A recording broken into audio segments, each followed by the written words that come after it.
La sesión, estamos grabando. Muy bien, seguimos. Ya entramos en una.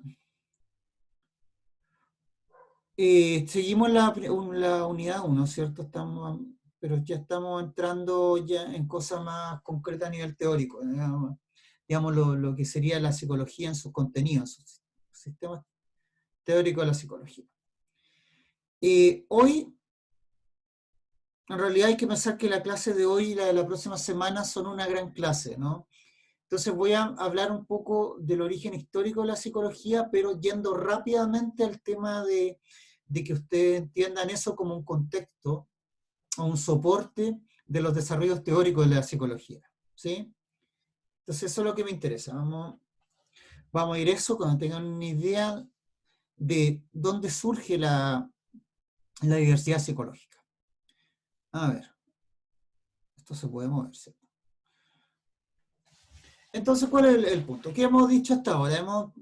Establecimos la tesis de las tres condiciones básicas o cualidades básicas de la psicología, o sea, la psicología como ciencia, tecnología y una cultura, y lo que hicimos en las dos clases, las últimas clases, es ver características en general en el fondo de la psicología como práctica científica, ¿sí?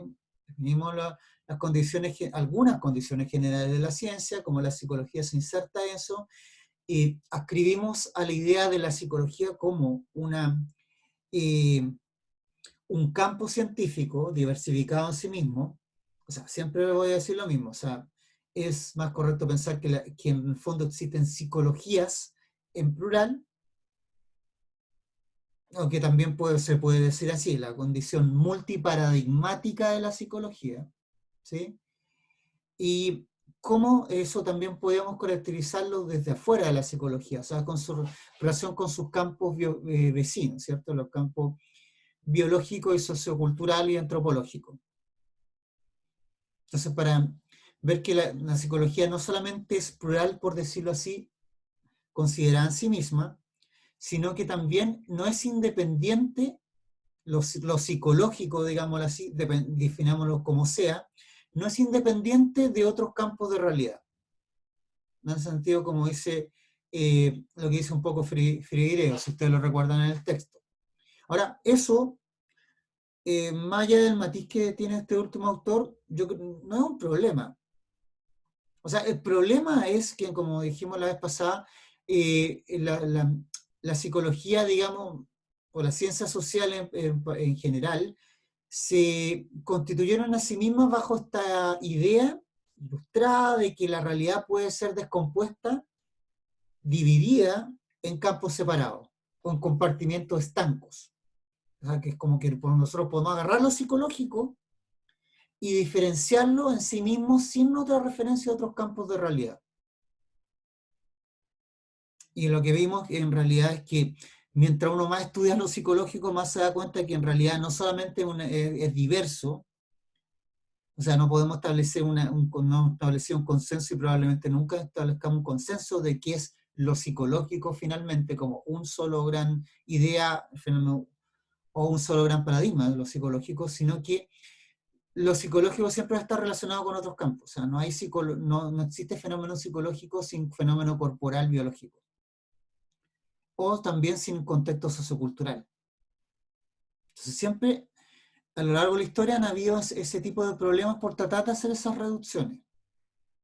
O sea, cuando usted, por ejemplo, trata de pensar lo psicológico fuera del campo social, en el fondo lo que hace solamente es reduccionismo.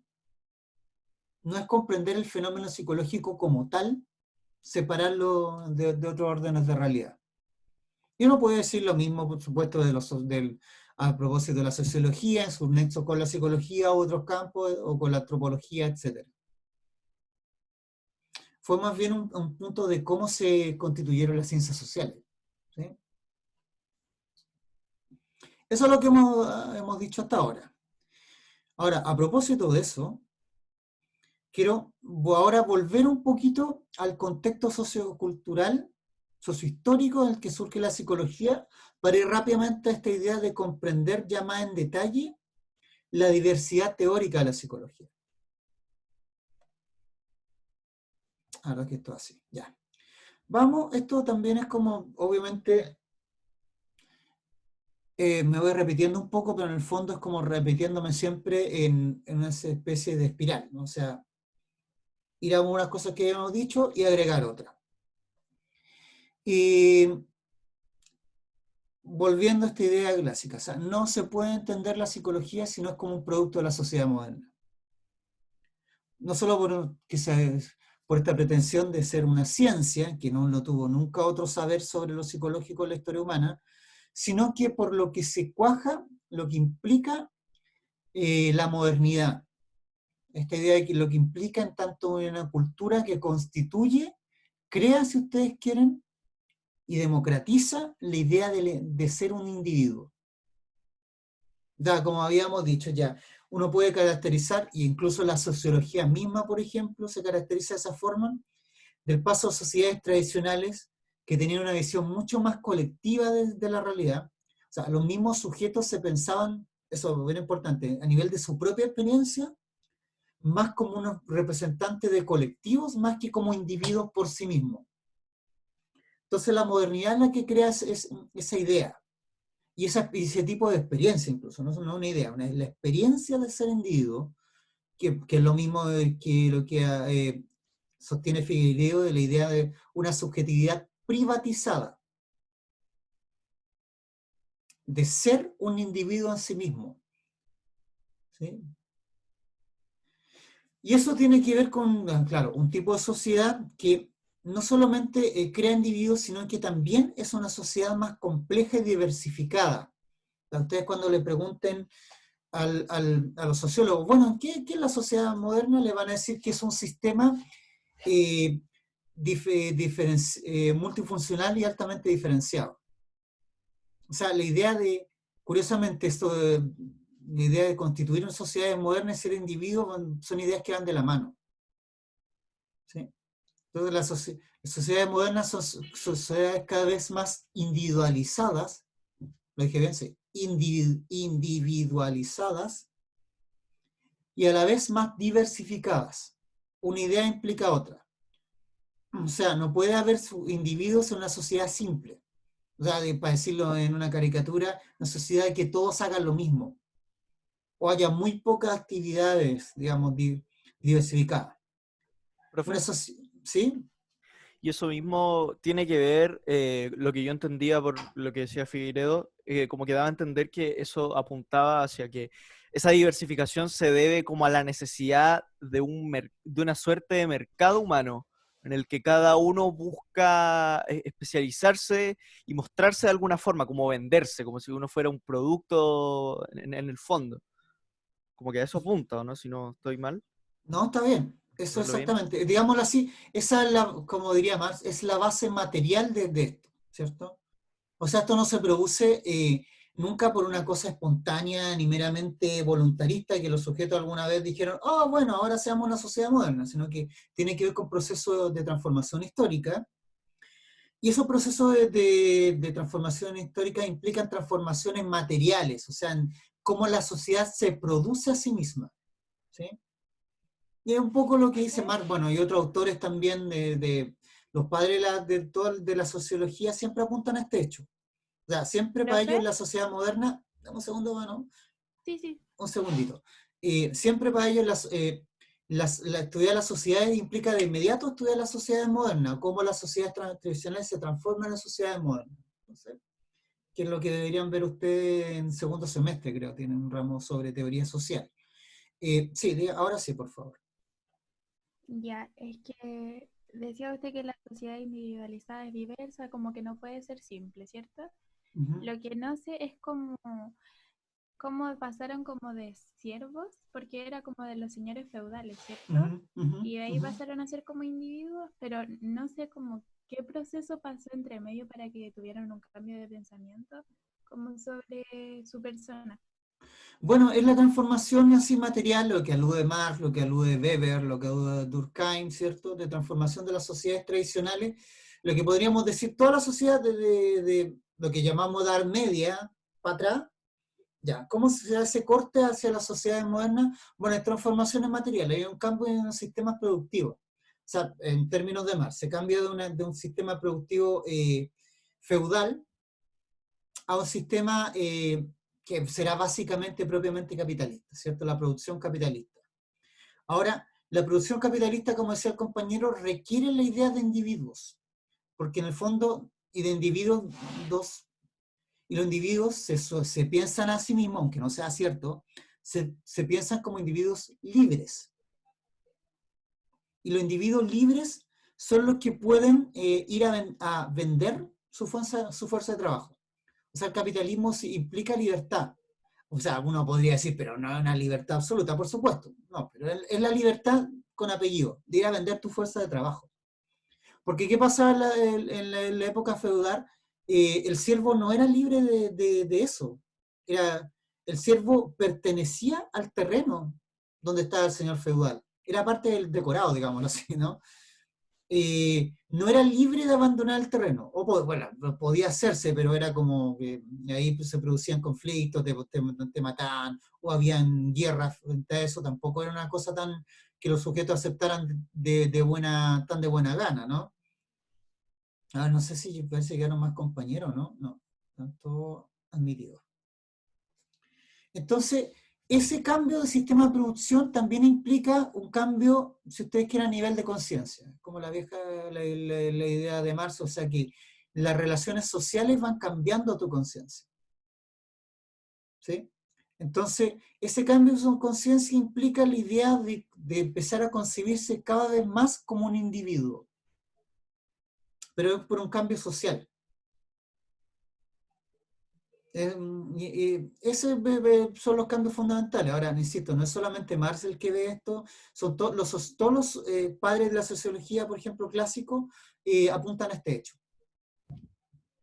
Digamos, en grandes rasgos, que los cambios a nivel sociohistórico implican también cambios en cómo los sujetos se ven a sí mismos, el tipo de relaciones que establecen entre sí mismos.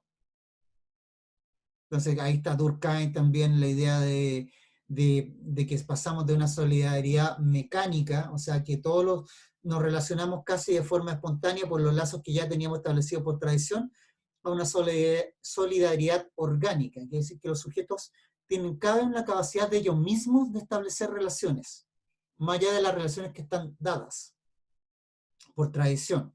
O sea, antes, si tú te relacionabas con otros básicamente por familias, o por estamento productivo, ahora los sujetos tienen cada vez más la capacidad en sí mismos de establecer relaciones, fuera de su pertenencia más inmediata. ¿Sí? Y esa tendencia ha ido exacerbándose. O sea, cada vez en una sociedad moderna es crecientemente una sociedad de individuos. O sea, cada vez más los sujetos se piensan a sí mismos como individuos. Ahora noten, se piensan o se perciben como individuos. Oh, ¿qué pasó acá? Ahí sí. ¿Cómo vamos hasta ahí? Bueno, Francisca y los demás. Ahora, ¿por qué Sí insistir? entendí, gracias. Bacán, ya. ¿Por qué insistir tanto en estas cosas históricas? Porque me podrían decir, pero profe, estamos estudiando psicología, ¿no? Mi idea es, noten que es siempre apuntar que tú no puedes entender la psicología si no la pones en un contexto histórico. Por todos estos motivos.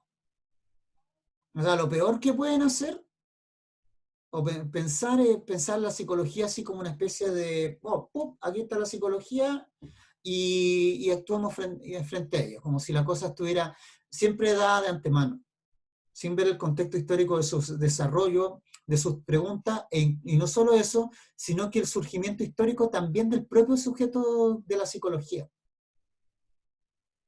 ¿Te fijas? No es solo el contexto, no solo la psicología, es también el propio sujeto de la psicología, el que surge históricamente.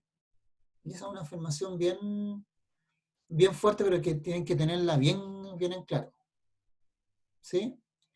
Entonces, la sociedad, por un lado, las sociedades modernas son sociedades donde surge la experiencia del individuo. Ahora, eso tiene, como bien dijimos, un contexto socioeconómico y también político, ¿no? Eh, Está el sistema productivo, lo que será el sistema capitalista, ¿cierto? Y lo que va pasando a medida que se va desarrollando el capitalismo es que se va haciendo cada vez más evidente, digámoslo así, su carácter ideológico. Es decir, que todas las promesas del capitalismo, también de la ilustración, la idea de que ahora como sociedad somos libres, que podemos valernos de la razón, abandonar la oscuridad, siempre se pinta así, la oscuridad de la Edad Media, precisamente la idea de época iluminista, ilustrada, ¿cierto? Todo eso y todos los ideales que se ven a propósito de la revolución, la creación de los nuevos estados, las superaciones, ¿cierto? En gran parte de los regímenes monárquicos, todo eso empezó a verse cada vez más como, más bien como ideas, como ideologías finalmente, frente a la realidad concreta que está presentando la sociedad moderna, la sociedad capitalista. O sea, una idea de que somos sujetos libres y que nos vamos a basar por la razón, y la realidad patente, la realidad concreta que está mostrando en realidad un tipo de sociedad irracional. O, ¿cierto? La idea, que en el fondo es lo que llamamos la cuestión social. O sea, esta idea de cuestión social, la diferencia entre el discurso capitalista ilustrado y la realidad concreta a nivel social. La realidad del primer, de la época del capitalismo industrial, que dijimos que es lo que se llama un capitalismo salvaje. O sea, piensen que no había ningún tipo de protección o derecho social, o sea, al revés, todos los derechos sociales que conocemos, que están también siendo rápidamente en un sistema neoliberal borrados, cuestionados, etcétera, surgen a propósito de todos los problemas de esta época. O sea, no sé, pues piensen en los trabajadores sociales. Los trabajadores sociales surgen a propósito de la cuestión social. Y por supuesto también no solo los trabajadores sociales, sino que también las profesiones sociales, incluyendo la psicología, surgen por todo este gran problema que hubo fundamentalmente a fines del siglo XIX y principios del siglo XX, la cuestión social. O sea, la idea es que lo social mismo se empieza a ser consciente para las personas como un problema, como algo que ya no es obvio, y sobre todo como una carencia, o sea, la idea de lo social como una carencia, o sea, lo social empieza a aparecer para la conciencia común de las personas como una carencia, como lo que no hay, como un problema, como injusticia, por ejemplo, a nivel social. La idea es que, como yo les decía, que, las primeras fábricas fueron fundamentalmente más a trabajar mujeres y niños pequeños. Entonces ahí lo que uno vivía es la injusticia absoluta, o sea, era un régimen en el fondo, seguía siendo un régimen casi feudal, de patronaje, ¿no? De violencia. Entonces las mujeres, todavía las primeras fábricas todavía se las golpeaba, los capataces golpeaban y castigaban a los trabajadores. Trabajaban más de 12, 14 horas. Entonces, en Chile, piensen en todos los contextos de las grandes matanzas del principio del siglo XX, la matanza de Seguro Obrero, Santa María de Iquique, todos participaban en ese mismo espíritu, o sea, una gran, lo social se vio aparecía como lo que no había derecho social, no había paz social, ¿se fijan? Entonces todo esto, todo este caldo de cultivo, eh, que surgió por el contexto capitalista de las sociedades, el primer capitalismo industrial que estaba surgiendo, provoca, crea una demanda social, una demanda de comprender esto a nivel científico. Porque por supuesto, como había dicho también anteriormente, saber social había de hace mucho, mucho antes del surgimiento de las ciencias sociales, por lo menos de Maquiavelo, o sea, ¿se fijan? Desde el surgimiento de la primera modernidad ya hay saber sobre lo social. Pero ahora surge una demanda nueva de comprender lo social y comprenderlo a través de las herramientas que entregaba el modelo de la ciencia natural.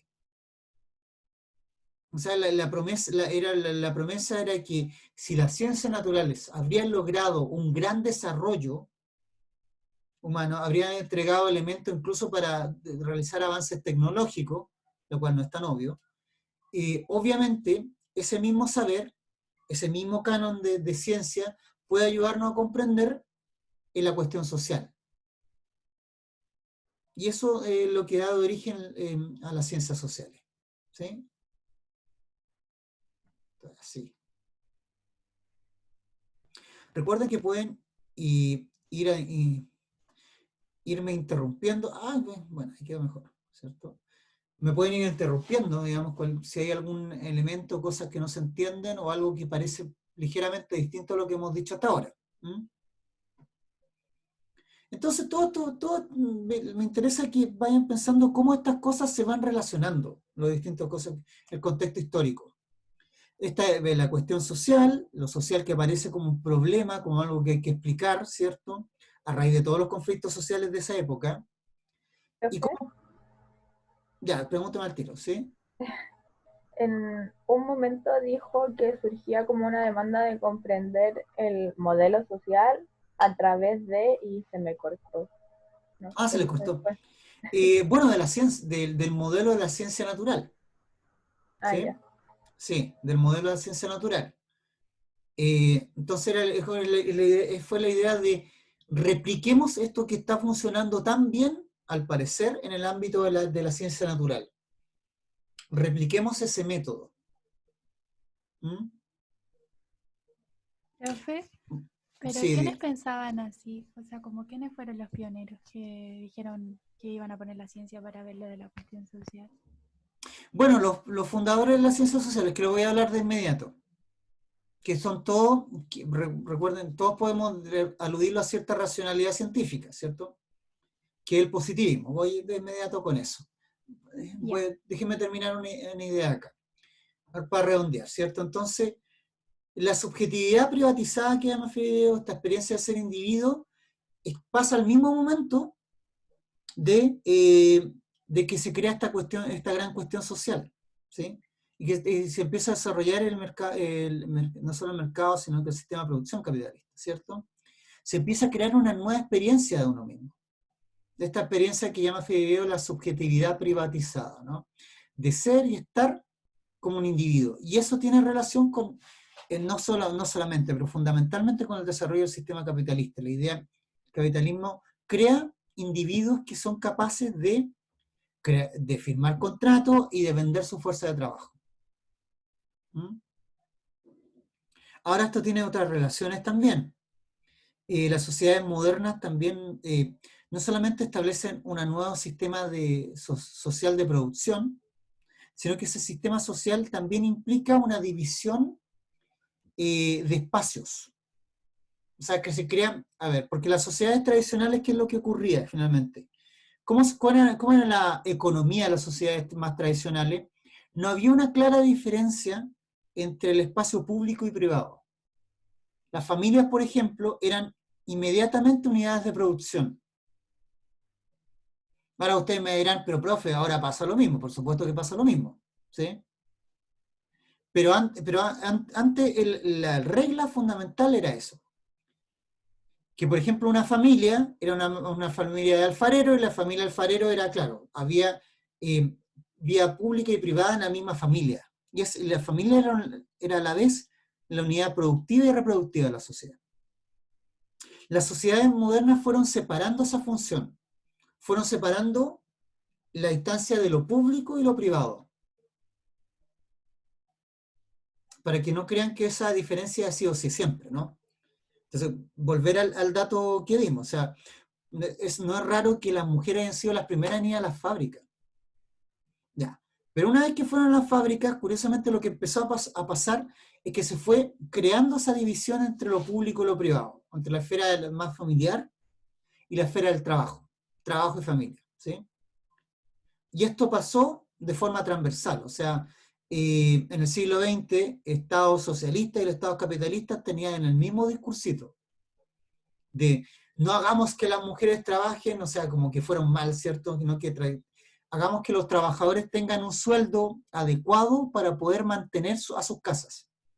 Porque al principio, en el siglo XIX no existía eso. El trabajador era tan pobre que no, apenas podía mantener su familia. En cambio, y que es lo que denunciaba Marx también, entre otros, ¿cierto? En cambio, fue surgiendo la propia conciencia de los capitalistas, la idea de que era una necesidad para ellos también, que los trabajadores pudieran sustentar a sus familias. Y empezaron a ver este discurso de que las mujeres se queden en la casa y los hombres salgan a trabajar. O sea, se empezó a dividir el espacio social en un espacio privado, feminizado, y un espacio público, masculinizado. O sea, la división social del trabajo también se empezó a ver como una división sexual del trabajo. ¿Sí? Y eso también, por supuesto, tiene efecto en la subjetividad privatizada. Porque Figueiredo no hablaba mucho de eso, ¿se fijan? O sea, parece que la idea de que ser hombre o mujer diera un poquito lo mismo en la subjetividad privatizada y no es cierto. Entonces, claro, los hombres crearon su subjetividad identificándose con la esfera pública, con el trabajo remunerado. La mujer históricamente, hasta hace muy poco, masivamente, digo, se identificaron más bien con el desarrollo de una esfera privada, la familia. Y también en el siglo XX también se produjeron diversas luchas, conflictos sociales que trataron de disolver esa distinción. Y ahora esa distinción está, sobre todo ahora, digámoslo así, está mucho más difusa. ¿Mm? Pero eso fue típico del siglo XX. Y digo, insisto, fue transversal a las sociedades capitalistas y las sociedades, digámoslo así, socialistas. ¿Mm? A ambos lados del muro se fue creando esa experiencia. Esto es como un detalle, pero es como para hacer cierta puntualización que dice Figueiredo, que muchas veces no apunta a esta idea de la división sexual. O sea, la subjetividad privatizada no fue en general, nunca es en general la subjetividad. O sea, no es que no no es lo mismo desarrollar una subjetividad para un hombre, para una mujer, o para un individuo de cierta identidad sexual, ¿cierto? O para perteneciente a cierta clase, cierta raza. O sea, esas condiciones sociales también van incidiendo en el tipo de subjetividad que tú produces. No es forma determinista, pero sí hay una incidencia. Esto es bien importante para nosotros como psicólogos. O sea, el psicólogo no puede pensar que los procesos, de nuevo, subjetivos son independientes de las condiciones sociales. ¿Se fijan? ¿Sí? ¿Cómo vamos hasta ahí?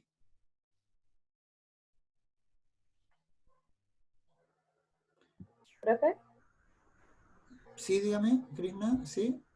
Entonces, esta subjetividad privatizada es la que empezaba como a decir que las mujeres no trabajaran en las fábricas, ¿o me perdí? A ver, la subjetividad en el fondo es un producto histórico.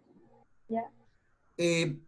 No es que hay un proceso histórico que conforma cierto tipo en general de subjetividad. No estoy diciendo que la historia determine inmediatamente nuestra propia experiencia individual, sino que crea una condición para que haya cierto tipo de subjetividad. ¿Sí? Esa es como la relación causal. Entonces, ese tipo de subjetividad, entre otras cosas, está marcada por el desarrollo de las propias sociedades capitalistas y también esta división que se creó. Sociedad moderna capitalista son términos muy relacionados en el fondo, de dos tipos de experiencia a nivel de lo público y lo privado, que fue lo que se llama muchas veces es una división sexual del trabajo. Porque claro, el gran combate de ciertas feministas es también mostrar que lo que ocurre en la familia es también un trabajo. Noten que nosotros hasta el día de hoy tenemos la idea de que en la casa no se trabaja. Una idea bien curiosa. Sobre todo sus mamás probablemente, que trabajan caleta, pero tienen la idea de que no trabajan. Noten eso. O sea, para que vean lo fuerte de ese condicionamiento, ¿no? Muchas veces ustedes mismos probablemente antes de que ocurriera todo esto, por supuesto, que probablemente se quedaron en la casa, hicieron un montón de cosas, lavaron la ropa, cuidaron al hermano chico, no sé, y de repente les preguntan, y bueno, ¿qué hicieron? No, nada. Y cuando empiezan a sumar, hicieron muchas cosas. Pero es ese condicionamiento que no nos permite ver el trabajo doméstico como trabajo. ¿Sí? Y esta división que se creó fundamentalmente en el siglo XX entre tratar de dividir lo público, el trabajo, no solo el trabajo, sino que lo público en general, asociando a lo masculino, y lo femenino más asociado a la esfera privada, a la familia, a la casa. Por eso los hombres nos sentimos tan mal si no estamos trabajando fuera de la casa. Entonces, el hombre todavía tiene parte muy, muy fuerte de su identidad social, ser un trabajador. ¿Sí? Si no estás trabajando, te sientes, algunos incluso se pueden llegar a sentir, precisamente, poco hombres. Se le ve, profe, de una manera inherente a la condición de género, en este caso, A ver, muchas veces. o sea, lo que estoy diciendo es que la idea de género está Ujú. producida a nivel sociohistórico. Chivo. Eso. Por eso No es es un que, acondicionamiento en base a eso, como de que es ahí natural. sí, ahí sí, ahí sí, ya, Ujú. ya, De ahí hecho, por sí, eso mucha estamos bien. gente igual lo defiende de ese lado, de que es biológico, de que el macho salga a buscarla y todo eso. Es todo un acondicionamiento, es todo Claro, un a ver, proceso de concepción a lo largo de la historia. podríamos decir lo siguiente, para no, para ser cautos. Miren, toda sociedad humana ha tenido cierta división sociosexual del trabajo. Ninguna probablemente ha sido, quizás ha sido mayoría la idea de mujer asociada más a la crianza, sí, pero esa división estado lejos de ser taxativa. Entonces, en concreto, las mujeres siempre han trabajado, digamos, fuera de la casa. A veces han trabajado en roles mucho más asociados, entre comillas, a su género, ¿no? Pero siempre han trabajado fuera de la casa, han hecho muchas cosas, ¿cierto? Pero, curiosamente, esa idea de división sexual del trabajo, la mujer en la casa, el hombre en el trabajo remunerado, es muy propia de la sociedad industrial. Incluso cuando digo propia es que ha sido producido y ha sido intencionalmente producida.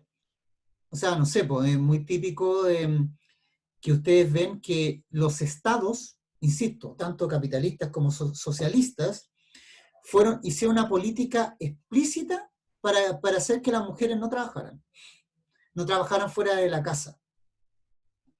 La idea de cuidemos a las mujeres, que no salgan, tratemos de mantener eso, y parte de esa movida era que los sueldos de los trabajadores permitieran, como dice Mar, la reproducción social.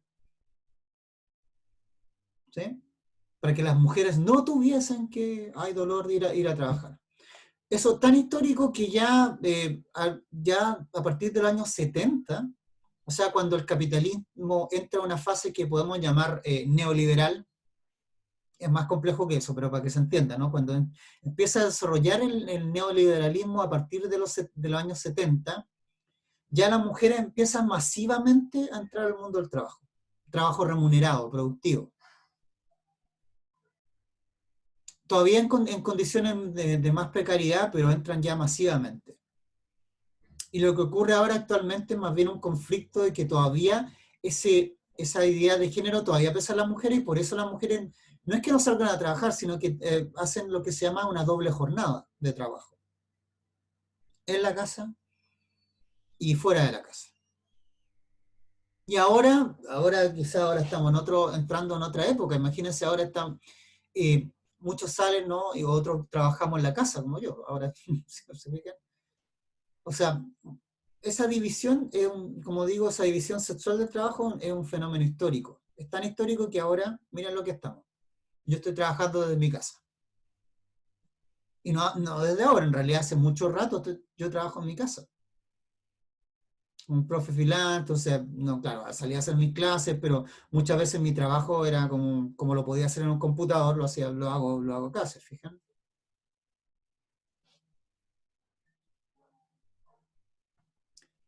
Entonces, me interesa que vayan relacionando todo ese elemento. No sé si queda una pregunta pendiente.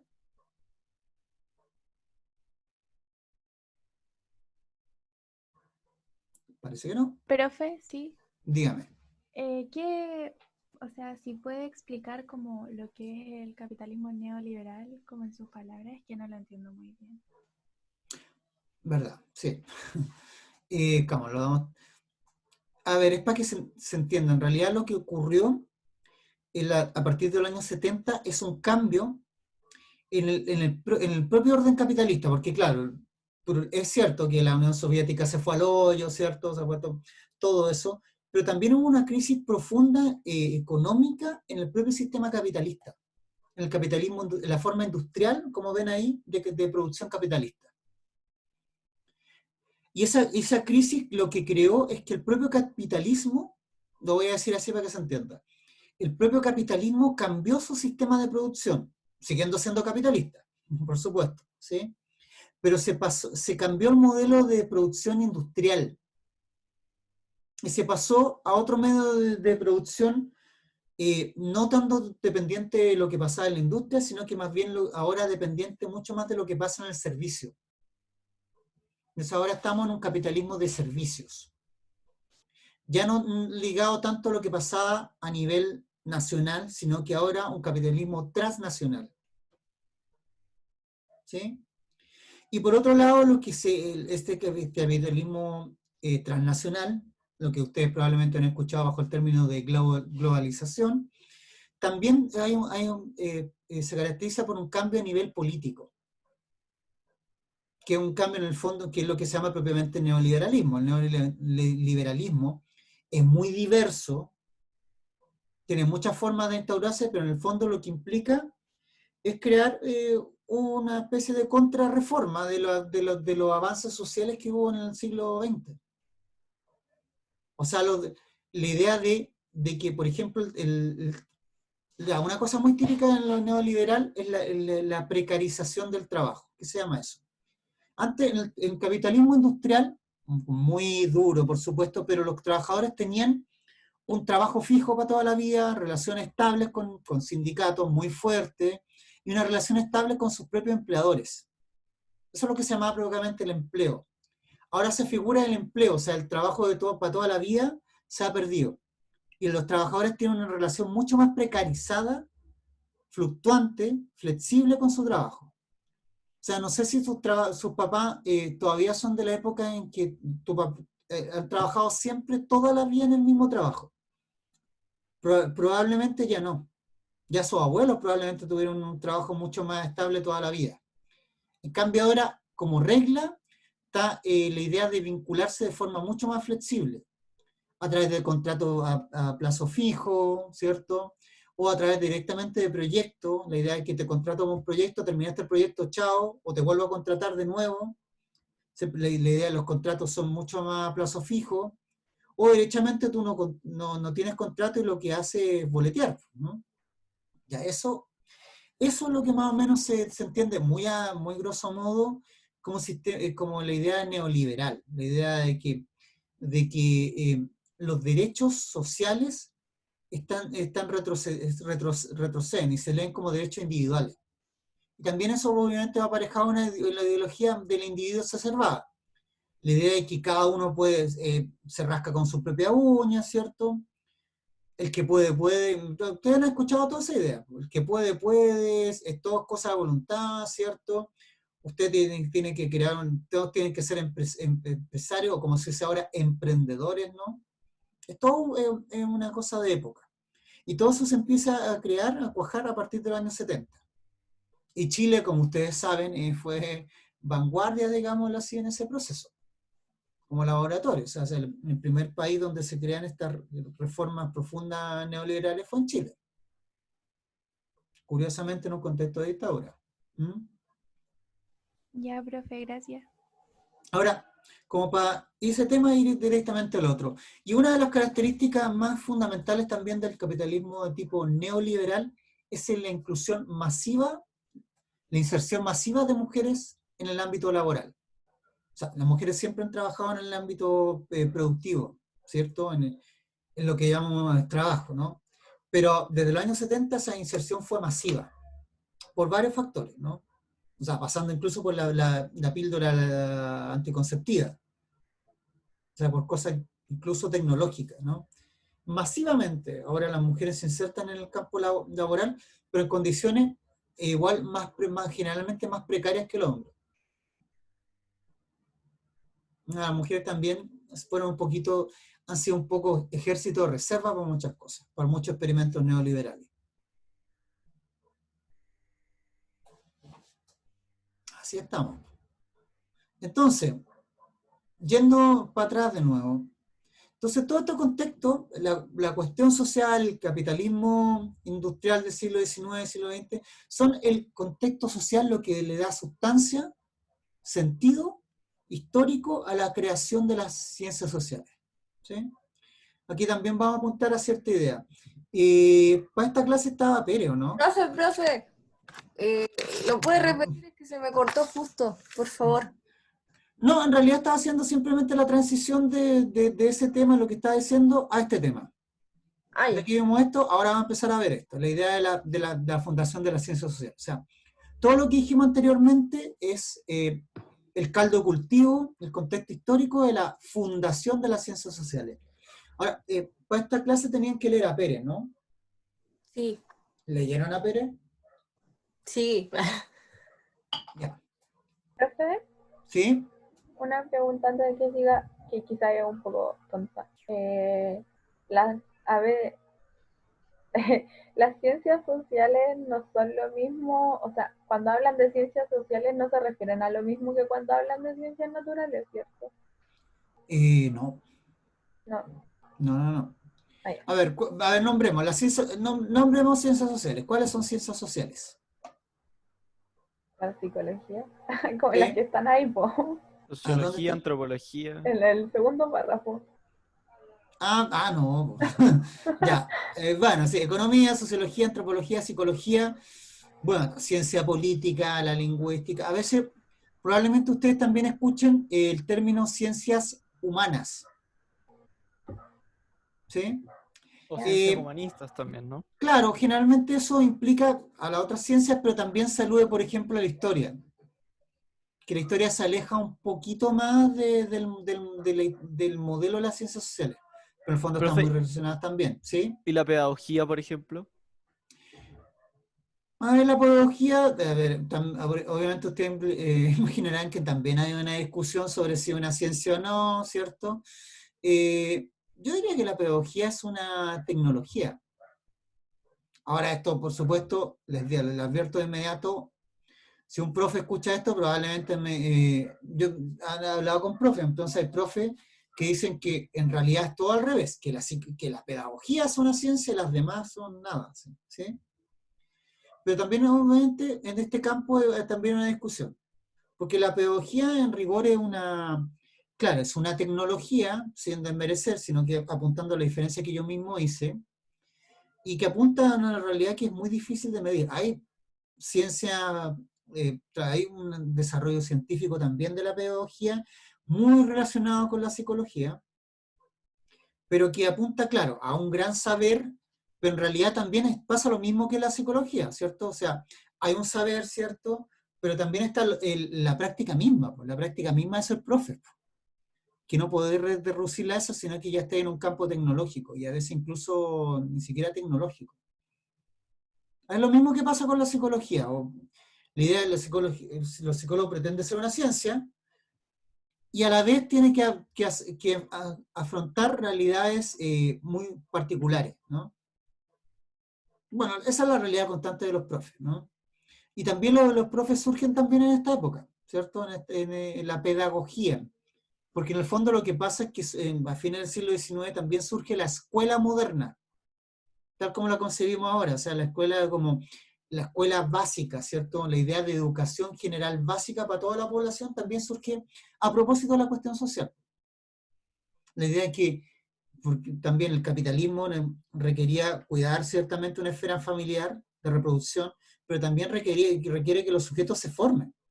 O sea, ya no te bastan los sujetos porque lo que ocurría fundamentalmente antes, que tú te formabas directamente en un oficio, si eras muy rico ibas a una universidad, pero ahora se requería que la población en general elevara su nivel educacional. Y surgen las primeras ¿Profe? escuelas modernas, ¿sí? Ujú.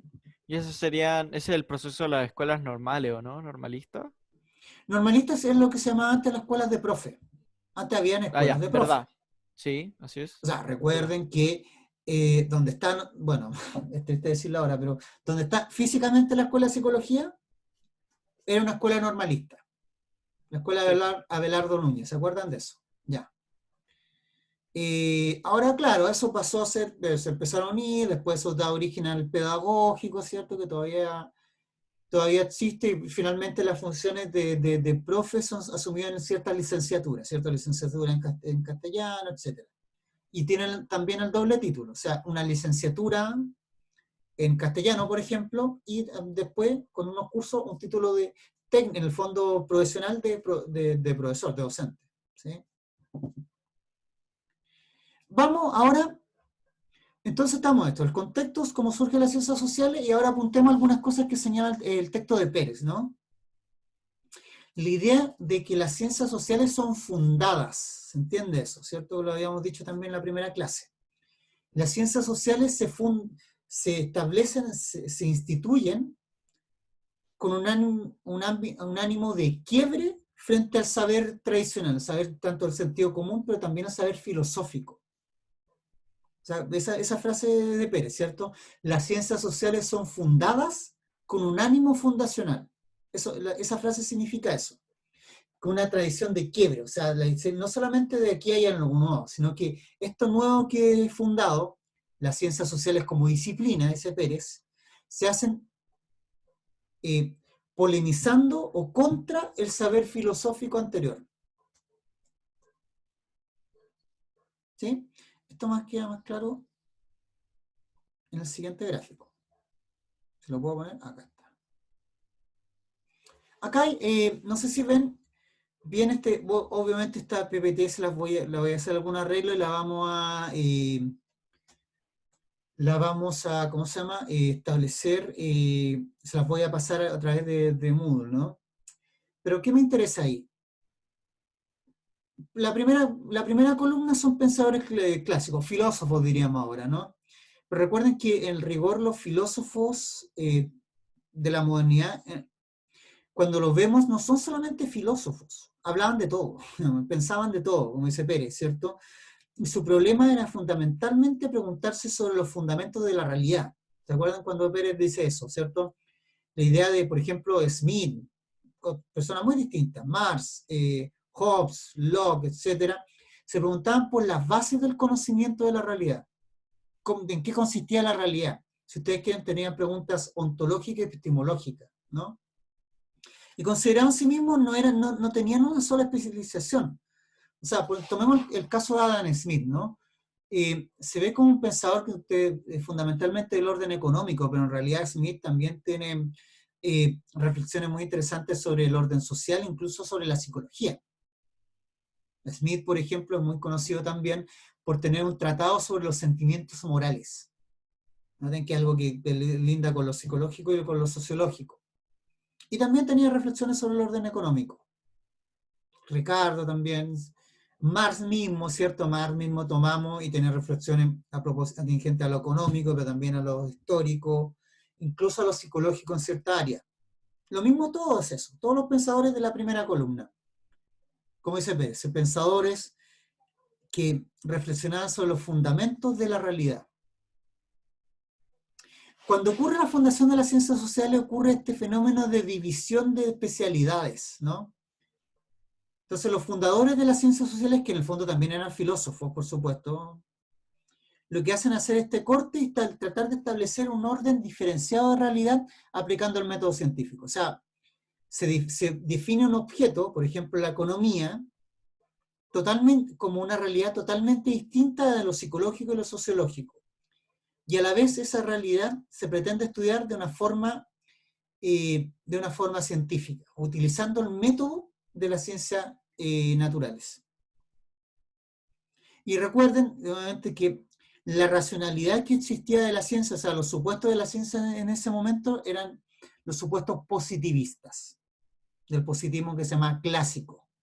La idea de, bueno, voy a volver a esa idea de nuevo, pero la diferencia taxativa entre sujeto-objeto, que la realidad es objetiva, existe por sí misma, que el sujeto no interfiere en ella, que la idea es representar esa realidad de la forma más fiel posible, entre otras cosas. ¿Sí? Todos los fundadores de las ciencias sociales tienen como característica esta mentalidad, si ustedes quieren, positivista. La idea es crear un conocimiento distinto al de la filosofía. Es ahora, de verdad, es como ese gesto. Ahora vamos a hacer ciencia. Y están los fundadores de algunas ciencias sociales, ¿cierto? Cournot, Say, Jod, Walras en economía, Fechner, Pavlov, Wundt, podemos tomar varios más, pero Galton en psicología, bueno, Durkheim, Weber, Mar incluso en cierto sentido en sociología, bueno, ahí no se nota un poco, pero Malinowski, ¿cierto? Fraser, Johas, entre otros, en antropología. O sea, este gesto histórico se repitió en todas las ciencias sociales. Incluso hasta en derecho intentaron hacer eso. Hasta en derecho intentaron hacer eso. Tratar de nuevo, separarse del saber filosófico, tratar de crear lo que se intentó un derecho positivo, una visión positivista del derecho. En derecho, claro, fue mucho más difícil hacer eso. Entonces, para que vean hasta qué punto ese gesto es un gesto histórico. Me separo del saber filosófico, creo un saber distinto y creo una forma de saber. Porque saber social, noten que siempre hubo, pero se crea una nueva forma de saber, que tiene todas estas características, insisto también en la idea de cómo se crea, en el fondo lo que se crean, como dice Pérez, son las disciplinas de las ciencias sociales, las instituciones. Entonces la economía, no solamente como una ciencia, sino como una institución. Ahora, nosotros estudiamos economía, distinto de los sociólogos, nosotros establecemos diferencias, distinciones, divisiones.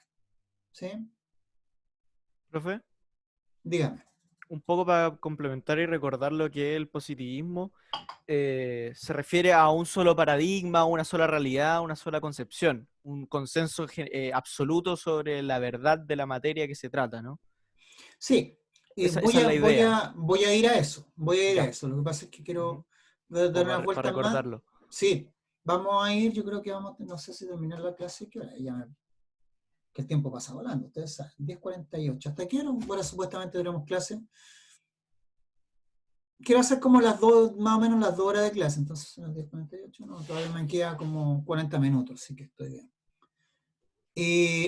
Profe, Dígame, Francisca. antes del saber como que del positivismo, igual existía como el saber de la economía. Exacto. Y por ejemplo, ¿qué hace que después se vaya a como ciencia social? O sea, no sé si me explico. Sí, sí. ¿Qué diferencia hay? Es un gesto institucional. O sea, todos estos tipos que son en la segunda columna, ¿cierto? Los fundadores de las ciencias sociales hacen explícito ese orden de que están fundando una ciencia. ¿Sí? Por eso todas las ciencias sociales tienen padres fundadores, una cosa bien rara, ¿no? Que por supuesto a nivel histórico también es como que es difícil decir, bueno, ¿quién fundó la psicología o la sociología? Hay varios padres fundadores, digamos así, curiosamente. Ahora, ustedes cuando revisen el manual, probablemente, sobre todo los manuales más antiguos, van a aludir con suerte a Wilhelm Wundt como el padre de la psicología. Pero es un gesto institucional. Es decir, mira, desde ahora, tal fecha, vamos nosotros a desarrollar una ciencia. Y cuando ven los primeros libros de todos los padres, los fundadores de la psicología, de las ciencias sociales, todos tienen el mismo discursito. Ahora vamos a desarrollar un saber científico sobre la economía, la psicología, la sociología. Y después desarrollamos este saber. Ahora esto es la sociología. La sociología es esto. Estudia esto a través de estos métodos. O sea, todo un gesto de declaración de principio. O sea, vean cualquier científico social de esta época. Todos van a decir, ahora vamos a hacer una ciencia. Y esta ciencia consiste en esto. Estudia esto y tiene a través de estos métodos. Todo, Durkheim, Weber, ¿cierto? Bueno, Wundt también, por supuesto, y también en economía y antropología. Todos el mismo gesto, ¿sí? O es un gesto, es más bien, como dice Pérez, un gesto más institucional.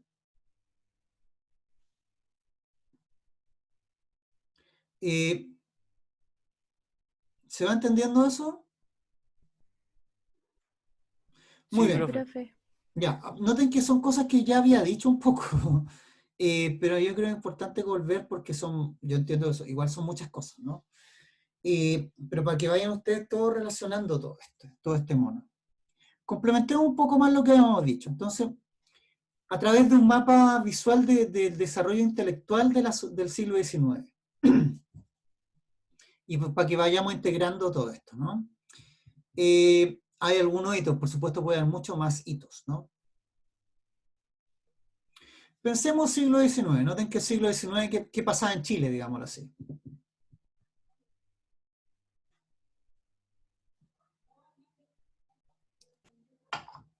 En términos de Chile todavía era una colonia, ¿se fijan? Hasta principios del siglo XIX, y empiezan recién todos los procesos de emancipación y creación de los estados modernos. A ver, ya, si atenemos primero lo que ocurre a la izquierda de su pantalla, ¿cierto? Puse dos tipos de fenómenos muy distintos, los desarrollo en filosofía y los desarrollo a nivel político, ¿no? Arriba es todo lo que alude un poco Pérez, pues no sé si ustedes recuerdan el texto de Pérez en el fondo lo que dice es que la psicología, la filosofía alcanza un grado de saber que supera en teoría todos los postulados de la Ilustración, pero a la vez se produce una diferencia a nivel práctico que surge en las ciencias sociales. Y las ciencias sociales muchas veces parten con los mismos supuestos de que la filosofía misma ya superó. Se produce un divorcio. Entonces, de Descartes se pasa al desarrollo de Kant, y de Kant se pasa lo que se llama el idealismo alemán, que es como lo que más le gusta ver, ¿cierto? Que fue fundamentalmente, entre otros autores, Hegel.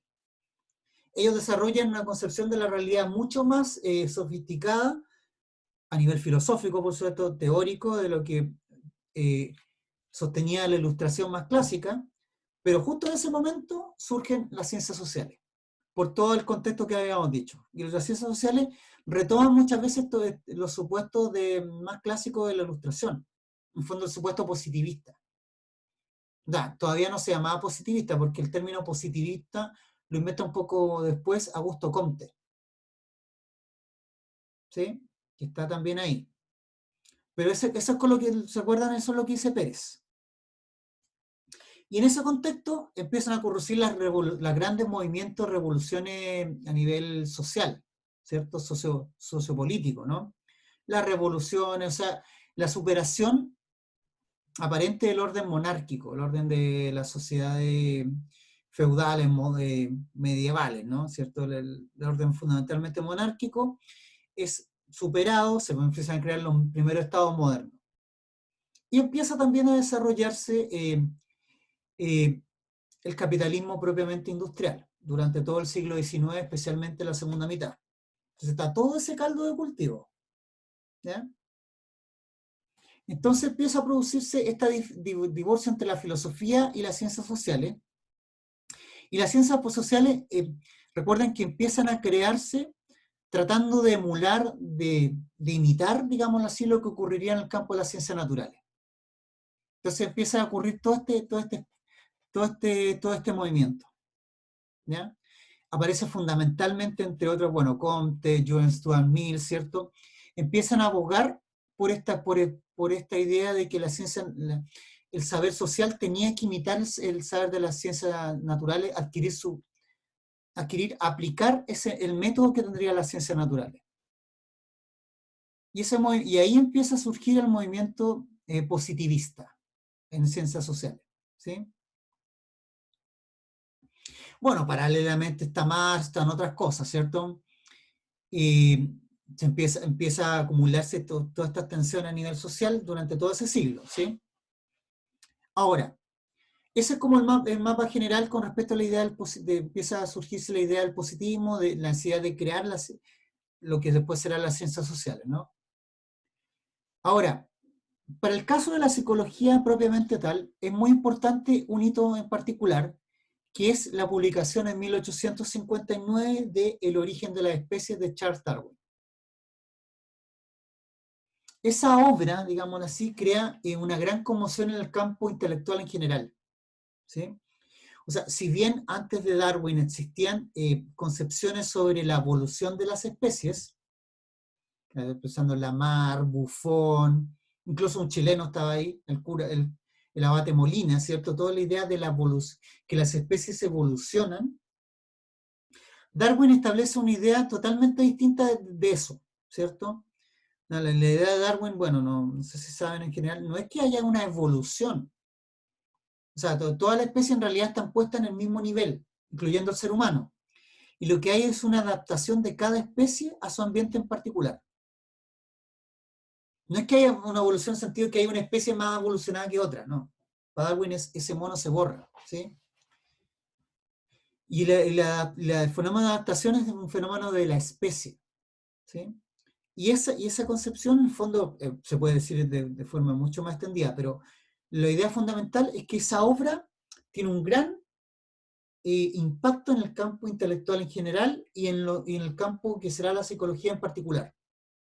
Entonces, los primeros desarrollos de lo que será el saber psicológico se ven muy influenciados por la idea darwinista. Entonces, y por la idea también de crear un saber positivo, de imitar a las ciencias naturales. Entonces, hito fundamental en esa época son, bueno, las prácticas de laboratorio fundamentalmente que se crean en torno a la fisiología. La fisiología, por decirlo así, es como a nivel científico el padre directo de la práctica psicológica. Entonces ahí son muy importantes los cuadros de abajo, los de amarillo, ¿cierto? Los trabajos de Heinz von Henson, ¿cierto? Alemanes, ¿cierto? De Gustav Fechner, ¿cierto? Y del británico Francis Galton. Todo, bueno, los dos primeros trabajaban en fisiología y empezaron a hacer experimentos que ya abandonaban el terreno propiamente de la fisiología, o sea, del estudio del cuerpo físico, a hacerse preguntas primero sobre la percepción.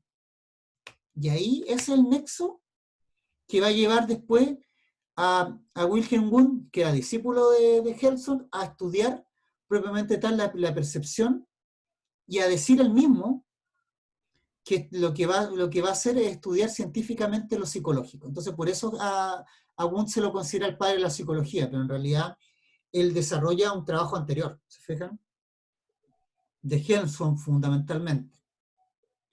Profe, y, ¿Sí?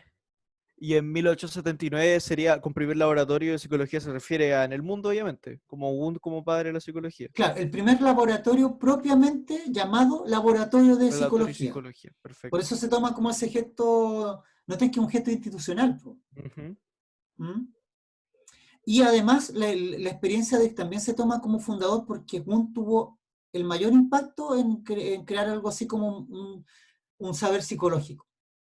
Entonces, rápidamente el modelo de Wundt de psicología, lo que, bueno, ahora relaciona con Frege y Beo, ¿cierto? Ese primer proyecto se extiende al mundo, como que se empieza a replicar. Es tan rápido que ya los primeros años del siglo XX, un discípulo, bueno, Wundt tuvo muchos discípulos a nivel mundial, ¿cierto? Alemanes, por supuesto, pero también norteamericanos, pues, orientales, ¿cierto? Incluso, y por supuesto también chilenos. Y entonces, ¿qué pasa? Que distintos tipos van a replicar eso y van a crear laboratorios. Y eso también pasó en Chile. Entonces, Rómulo Sí, Gallegos, profe. Sí. el primero que, no sé si lo contaron, que crea un laboratorio de psicología, no me acuerdo bien si son los años 20 o 30, pero lo crea en Copiapó. Curiosamente, el primer laboratorio de psicología de Chile fue creado en Copiapó, en una escuela pedagógica. Normalista. Sí, en una Exactamente. escuela normal. Le hablaban todo eso. No, lo que pasa es que hay un texto de formación integral que habla justamente de eso. Ya. Lo Ah, teníamos que leer. Ah, ya va. De hecho, le iba a mencionar justamente que dice el texto que Wundt habría proporcionado incluso material, así como tecnológico, Mm, como para una instrumentalización del medir psicológico, claro, la medición psicológica. es como la franquicia, digámoslo así, ¿cierto? Claro, Eh, o sea, claro, es como Profe, estudiar el método, las cualidades, el objeto de estudio y los métodos. Bueno, en la instrumental de Wundt, ¿cierto? Porque Wundt estudiaba en esa época instrumentos altamente avanzados para medir percepción, etcétera, ¿sí? sí. Fue en 1905 y 1907 en la Escuela Normal de Copiapó. Fue antes, ¿viste? O sea, para que Sí. vean la diferencia de años para esa época fueron mínimas, ¿se fijan? Ahora sí, ¿quién me habló? yo le iba a preguntar, es que usted dijo que el libro de origen como de la especie había dado paso como a las primeras como cosas de la psicología, pero no entiendo como qué tiene que ver la evolución o qué despertó en la psicología como la evolución. No sé. Bueno, a ver, antes de eso, solo para detallito, recuerden que la teoría de Darwin no es una teoría sobre la evolución. O sea, lo que hace Darwin en el fondo es ir en contra de la visión de la evolución. La teoría de Darwin se llama selección natural. Parece un detalle porque todo el mundo, incluso los científicos, hablan de la evolución, pero en rigor Darwin es otro modelo, ¿sí? O sea, anterior a Lamarck, digamos, Lamarck para atrás. ¿Mm? Ya, después de eso. ¿Por qué? Porque, como digo, tuvo un profundo influencia no solamente en el campo intelectual, sino que incluso en el campo social amplio. Porque la obra de Darwin fue la primera en que situó al ser humano claramente como un objeto más en la naturaleza. Ya, bueno, esto es un poco lo que habla Freud también, es la idea de las heridas narcisistas, o sea, la idea de que el ser humano al principio creíamos que estábamos en el centro del universo, ¿cierto? Después cuando con Copérnico y después obviamente con Galileo, está la idea de que ya la Tierra no es el centro del universo, sino que la Tierra gira alrededor del Sol y probablemente no estemos lejos de ser un centro de un universo. Ya.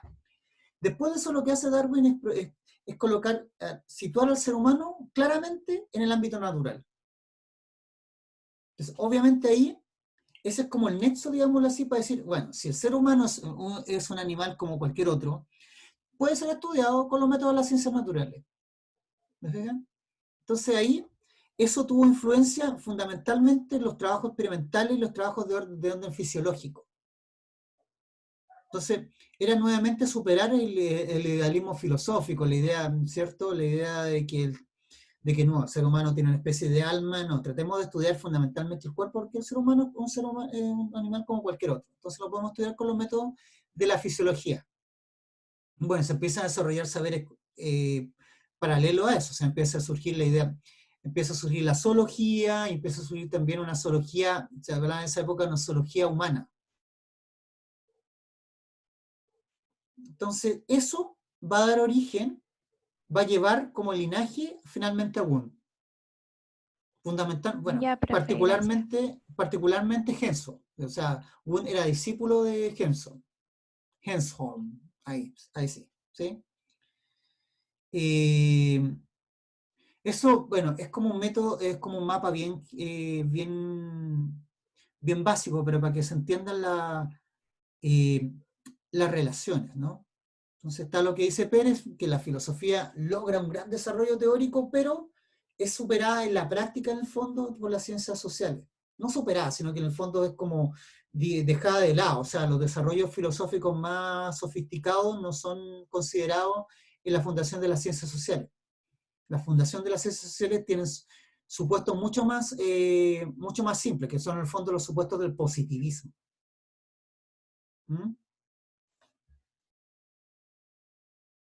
¿Cómo vamos hasta ahí? Vamos, súper, ya.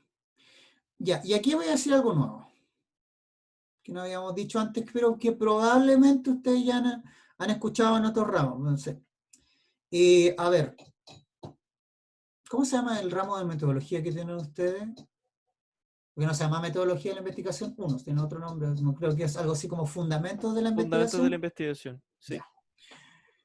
¿Ya en fundamentos de la investigación le han hablado de la cosa de lo cuanti y lo quali? Un poco. Ya, a ver, pero ¿qué le han dicho de que cuando hablamos de lo cuantitativo y lo cualitativo, ¿a qué referimos?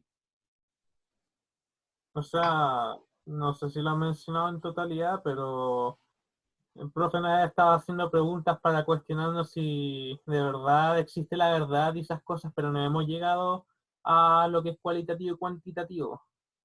No hemos Ya, llegado a eso. a ver, Profe, dígame. yo quisiera aportar algo, que en el fondo de la investigación lo que estamos viendo es, estamos como recién eh, generando discusión acerca de como las concepciones de conocimiento y de verdad, en Ya, el fondo. En eso estamos. ya, bueno. Está bien, entonces digamos algo, ya. La idea que yo había hecho, todo en el fondo los fundadores de las ciencias sociales, por toda esta influencia social en el saber, tienen una concepción de ciencia, pero es una concepción particular. Esa concepción particular es lo que hemos llamado la concepción positivista. ¿Sí? Sin embargo, paralelamente, que la idea en el fondo, que los propios científicos sociales se hicieron del método de las ciencias naturales. Entonces, todos decían esta idea de que ahora vamos a aplicar la ciencia y la ciencia en el fondo es el método de la ciencia natural. ¿Ya? Ahora, sin embargo, al mismo momento, quiero decir, durante el siglo XIX, y un poco antes, por supuesto, surge una visión alternativa de cuál es el método que debería aplicar las ciencias sociales. ¿Por qué? Diversos pensadores están establecidos que en realidad no es el objeto social, estoy hablando en general, no solamente de la sociología, sino que de las ciencias sociales, incluyendo lo psicológico, en realidad no debería ser estudiado como por los métodos propios de la ciencia natural, que es lo que sostenían los positivistas. ¿Sí? ¿Por qué? Porque a diferencia de las ciencias naturales, nosotros tratamos con sujetos sociales. O sea, personas como, digamos, sujetos como nosotros, sujetos que tendrían conciencia, que tienen una vida social como nosotros. Entonces, para comprender eso, para comprender en el fondo la idea de los significados, no solamente de las cosas, sino que los significados, requerimos otro método distinto al de las ciencias naturales. No sé si, claro, le han dicho un poco la idea de lo cuanti y lo cual en ese sentido. Entonces, en el fondo, aquí surge la gran diferencia entre lo cuantitativo y lo cualitativo, por dos tradiciones, dos modos de concebir el método en las ciencias sociales. ¿Sí? Entonces está, por un lado, la tradición del positivismo, la idea de imitar el canon de la ciencia natural, que también se llama, como dice ahí, la tradición newtoniana galileana, porque galileana, si está bien escrito, porque se suponía que ese era el método de la ciencia, que es lo que sostiene el positivismo, que hay un solo método. Pero frente a eso surge otra visión sobre lo científico que en distintas obras se conoce como la tradición hermenéutica interpretativa, que es en el fondo lo que engloba todo lo que hace fundamentalmente el desarrollo de la metodología cualitativa en ciencias sociales. Aquí empieza a surgir esta visión. De todo lo cuanti, asociado a una mirada un poco más positivista o neopositivista, la idea de medir las cosas, de considerar lo humano como, igual como considera una taza o lo que sea, ¿cierto? Versus la idea de la tradición hermenéutica interpretativa que sostiene que el humano es un objeto distinto a los otros objetos naturales. ¿Por qué? Porque los seres humanos, las sociedades, se mueven a través del significado y del sentido. O sea, no solamente como son las cosas, sino que como nosotros creemos que son las cosas. Los significados que hacemos sobre nuestra vida o sobre la vida en sociedad. ¿Sí? Entonces aquí surge es interesante porque se produce un primer divorcio a nivel de todas las ciencias sociales. Bueno, más en particular, bueno, esto tiene historias más particulares. En psicología igual se resistió más, en economía se resiste mucho más. O sea, los economistas hasta el día de hoy tienen la idea de que nosotros no tienen ni siquiera claro si son una ciencia social o no. Porque como ellos, claro, te apelan mucho más a las matemáticas o pretenden medirlo, pero en realidad es una ciencia social, ¿no? Pero, por ejemplo, en antropología, en sociología, ese debate fue muy fuerte, ¿sí? La idea de la división de los métodos. De la naturaleza del ser humano, que en el libro de la interpretación de las culturas se ve ahí claramente la interpretación como la hermenéutica de lo que se trata de qué es ser humano, cómo se puede definir, y existe una variedad de interpretaciones que no pueden llegar a un consenso. Claro, en el fondo de lo que sostienen estos autores de esta tradición es precisamente el hecho de la interpretación. ¿Ya? A ver, yo creo que tal vez, a ver si es más, voy a retroceder, voy a avanzar y voy a retroceder, no se preocupen. Vamos a hacerlo bien esquemático, ¿ya? Vamos a comparar estas dos grandes visiones sobre la ciencia. Ojo, son visiones sobre la ciencia, ¿sí? ¿Qué es lo que está aquí en juego? Hay una gran tradición, que es la tradición positivista, si ustedes quieren, que también es llamada tradición de orden galileana-newtoniana. ¿Por qué? Porque la idea es emular, imitar el método que tendrían las ciencias naturales. Entonces aquí surge la idea de que la ciencia, en el fondo, la que sea, tiene un solo método, lo que se llama monismo metodológico. Y eso tiene otro supuesto. O sea, hay monismo metodológico porque en el fondo la realidad, aunque sea diferenciada, en el fondo es la misma. Se tiene que estudiar bajo el mismo método, el método de la ciencia natural. ¿Sí? Pues y ya que hay un solo método, entonces lo que tienen que hacer las ciencias sociales es imitar ese método. Lo que se conoce como imitar el canon de la ciencia natural. ¿Sí? ¿Cuál es el objetivo de esta visión que se llama también cientificista? Alude a la misma idea. Cientificista, positivista, ¿cierto? O tradición galileana-newtoniana. La idea es explicar. Explicar consiste en términos muy, muy simples en establecer una causa externa al propio fenómeno. En el fondo es la visión mecánica de la realidad, ¿cierto? Los objetos serán movidos por fuerza, por ejemplo, lo que ocurre en física tradicional, ¿cierto? Por una fuerza, pero esa fuerza es externa al objeto. Los objetos son movidos por fuerzas que los objetos mismos no tienen, ¿sí? Entonces la idea es que lo psicológico debería ser un poco explicado, lo social, etcétera, debería ser explicado aludiendo a esa misma idea. Durkheim, por ejemplo, hablaba que había que hacer una física social. ¿Se fijan?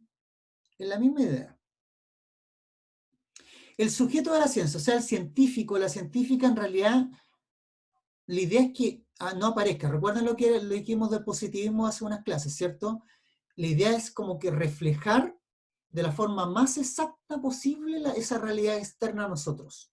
Tratar de no interferir con ella a través de preconcepciones, juicios y menos pasiones, ¿no? El objeto de la ciencia parece como un sujeto oculto. Y por Profe, eso, sí, dígame al tiro. se podría decir entonces que es como buscar las causas naturales, esenciales, para efectos sociales. Como que, Claro, como si se, todo se- como si todo fuera natural. o sea, se podría decir que, claro, hay una cosa social, pero en el fondo se piensa siempre desde el modelo de la ciencia natural. Ujú. O sea, se piensa como, en el fondo, por ejemplo, si se habla de causas sociales, se trata de pensar como si fueran fenómenos naturales, como fuerzas, por ejemplo. Por eso Durkheim hablaba del hecho social como un hecho que está independiente de los actores, las fuerzas sociales que se imponen al individuo, pero se pensaba en el fondo como de forma muy homogénea a otros tipos de fuerzas, ¿no? Y también, muy propio de esta tradición del positivismo más clásico, es una distinción tajante entre la política y la ciencia. A ver, aquí ocurren dos cosas, porque si bien está esa aplicación, en el fondo siempre la ciencia se piensa como una actividad política. Y ahí están los clásicos de la modernidad, por ejemplo, Francis Bacon, que pensaba, era explícito en decir que la ciencia tiene un objetivo de dominación de la naturaleza. ¿Mm? Y bueno, por extensión uno podría decir también de la sociedad, ¿no? O sea, la idea de cuando digo que surge la demanda de comprender la sociedad, en el fondo es comprenderla para qué, para controlarla. ¿Se fijan? Muy bien. Frente a eso, Profe, no dígame. entendí la distinción entre política y ciencia en el positivismo. Siempre, Como por qué bueno, había tanta separación. sí, bueno, esto tiene que ver con se relaciona con la idea anterior, la idea de que el sujeto de la ciencia aparece como un sujeto oculto, ¿sí? Como sujeto. ¿Mm? Entonces eso tiene que implicar que también los sujetos, siempre está esta idea que tenemos en el sentido común de que los científicos son neutros, que son objetivos. ¿Sí? Que los tipos solamente opinan como expertos y nunca hay una opinión como sujetos. Hasta el día de hoy tenemos esa idea, muchas veces. Incluso es una idea que probablemente nosotros ocupemos, porque el día de mañana cuando queramos hablar como psicólogos, vamos a pretender hablar como expertos. No pretender tener simplemente una opinión. Entonces, igual no es tampoco una cosa tan obvia, ¿no? Tiene que ver con eso. Entonces, usted hasta el día de hoy, por ejemplo, también por eso van a agarrar un artículo científico en la psicología y es muy común que los artículos se escriban en tercera persona. Se observó tal cosa, se obtuvo tal tipo de resultado. ¿Por qué se habla así? Porque se trata de tener este ideal de objetividad. ¿Sí? Y esa objetividad también implica porque supuestamente los científicos no tendrían, para esta visión bien clásica, eso ya no se piensa, pero para esta visión bien clásica, habría una neutralidad ética. ¿Sí? Por eso también lo que yo les contaba, que Weber escribió un libro llamado El político y el científico, para diferenciar. Ahora, frente a eso, en relación o tensión frente a eso, surge otra concepción distinta de cómo comprender lo científico, ojo, lo científico en el campo de las ciencias sociales. Esta no es una tradición que pretenda ser anticientífica. Mucho ojo con eso. Es una tradición que tiene una visión alternativa. Básicamente porque sostienen, como dije, de que el objeto social en general es distinto a un objeto natural. Que lo que se juega en lo social no es simplemente algo que uno pueda explicar externamente, sino que algo que uno tiene que comprender. Que los sujetos, que lo social tiene que comprenderse, no solamente explicarse. Y comprender es interpretar, es, por decirlo así, saber algo desde adentro. O sea, en el fondo, como dirían estos mismos científicos, empatizar con algo. A ver, cuando estamos en la vida cotidiana, ¿cierto? Nosotros con nuestros semejantes, ¿cómo nos relacionamos? ¿Tratamos de explicar su conducta solamente por factores externos o tratamos también de empatizar, de interpretar lo que les pasa? Tratamos de interpretarlo. Interpretar es básicamente ponerse como sujeto. O sea, los que interpretan son siempre sujetos. O sea, no simplemente son científicos que pretenden tener una visión totalmente objetiva de algo, sino que es algo que yo me pongo en el mismo nivel del sujeto porque somos sujetos. No es un objeto. En las ciencias naturales la idea es que tú tratas con objetos. Y los objetos no tienen vida interior, no generan significados, pero en cambio la sociedad y los individuos generan significados. Y esos significados tienen que interpretarse, comprenderse. No puedo explicar un significado de los significados de la vida, las visiones de la vida, por ejemplo, de una forma natural. De una forma, o sea, como se explicaría la ciencia natural, ¿cierto? Sino que yo tengo que hacer un ejercicio de comprensión. Me interesa mucho ver si se va entendiendo esta diferencia entre de explicar y comprender. Sí, profe. ¿Sí? O sea, yo entiendo que explicar, por ejemplo, se trata siempre de encasillar todo en una sola verdad, como ir a lo natural, como usted dice, como si fuera un objeto, como si no hubieran diversos factores. O sea, No se intenta interpretar, sino que como se asume cierta, con muchos supuestos de las ciencias naturales. a ver, vamos bien por lo último que dijo. O sea, uno puede decir que, que uno no estudia diferentes tipos de realidades, ¿cierto? También lo social. Pero desde el método, desde la tradición, la visión más tradicional positivista, eso social se estudia con los mismos supuestos que se estudia lo natural.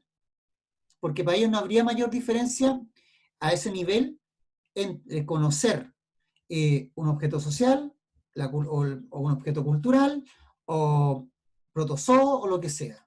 ¿Sí? No habría diferencia en ese nivel de cómo yo accedo a la realidad. Porque supuestamente yo accedo básicamente con los mismos supuestos.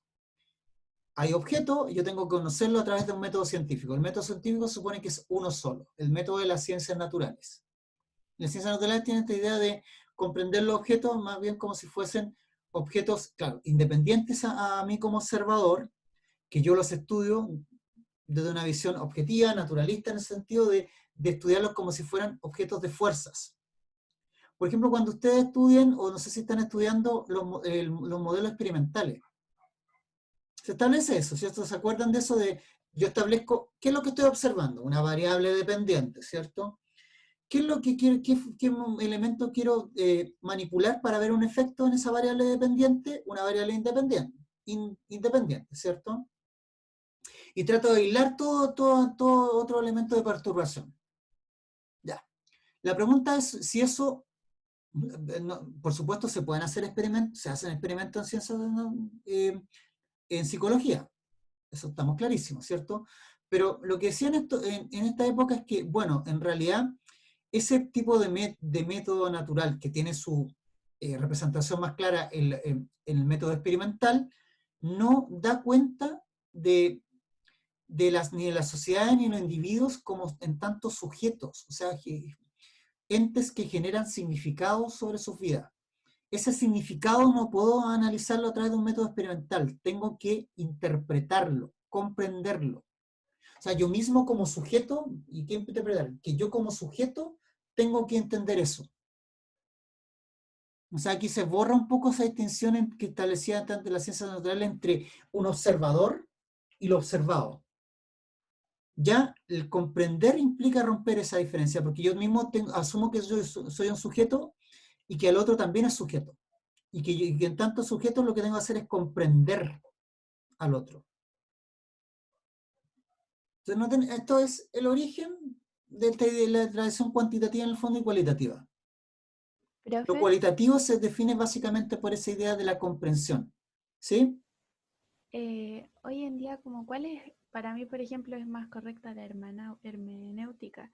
¿Esa es como la que utilizamos hoy en día como para la psicología o la Bueno, lo que psicología? pasa es que psicología, bueno, recuerden siempre esta idea de la multiparadigmático, entonces hay distintos tipos de métodos, lo cual y lo cuanti, por supuesto también hay integraciones de lo cuantitativo con lo cualitativo, diseño único, o diseños mixtos también se llaman de esa forma.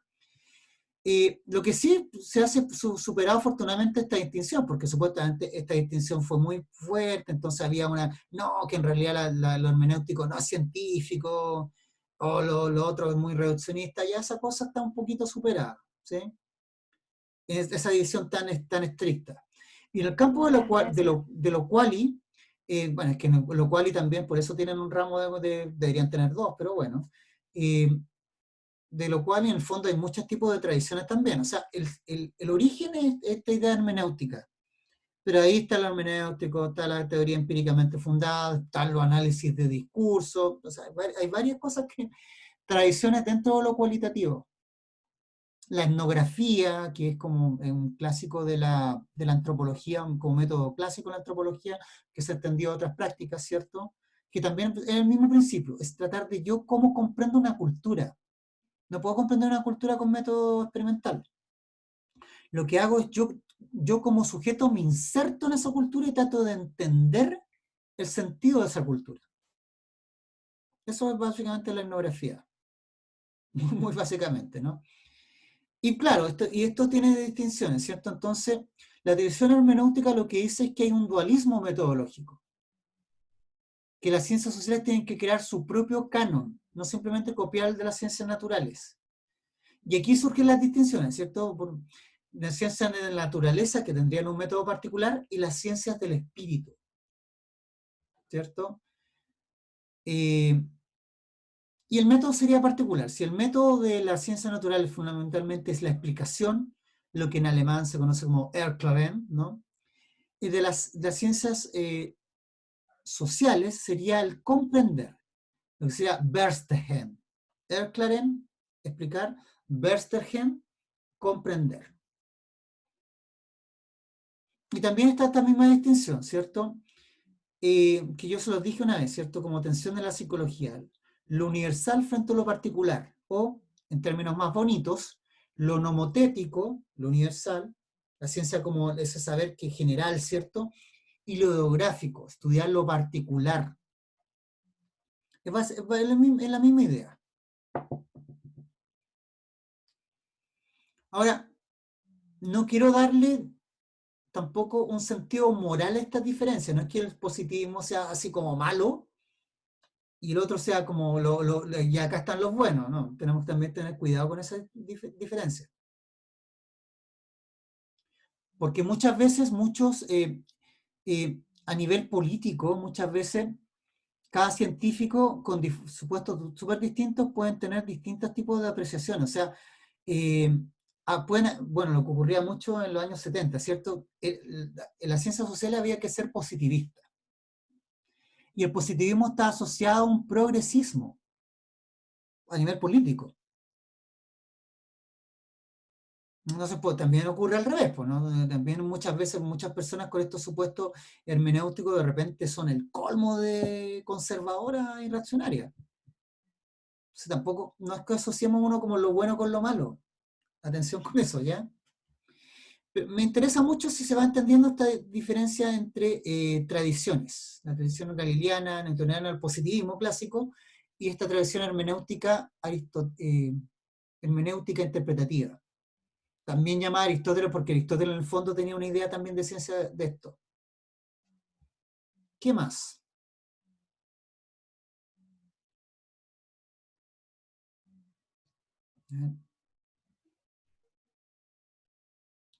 Oh, no me deja retroceder, solo puedo avanzar con este.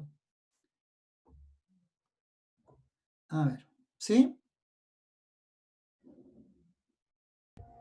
Profe, Dígame.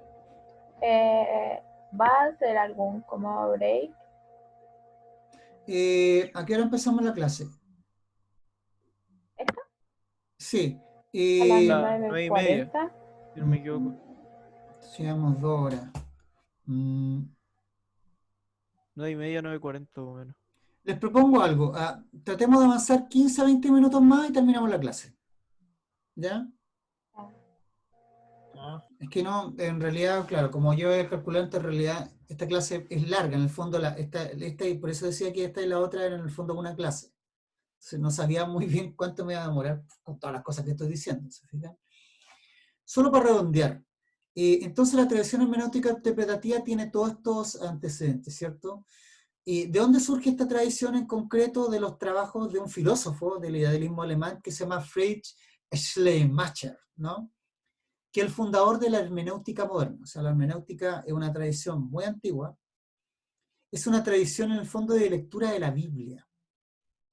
De ahí viene la hermenéutica. Por supuesto, como todo, viene un poquito de los griegos, pero se estableció como una forma de lectura. Entonces, Schleiermacher estableció una hermenéutica moderna, que es la hermenéutica que más o menos se empezó a desarrollar en el campo de las ciencias sociales, ¿cierto? Y hay personajes muy importantes en este ámbito, ¿cierto? Droysen, que es el primero en hacer la distinción entre explicar y comprender, o sea, lo que dije, Erklären, frente a Bergstein. No sé si está bien escrito ahí Bergstein, pero parece que la otra sí. Dilthey es el primero en establecer la distinción entre ciencias naturales y frente a la ciencia del espíritu. Entonces se crea esta polémica, estas visiones alternativas.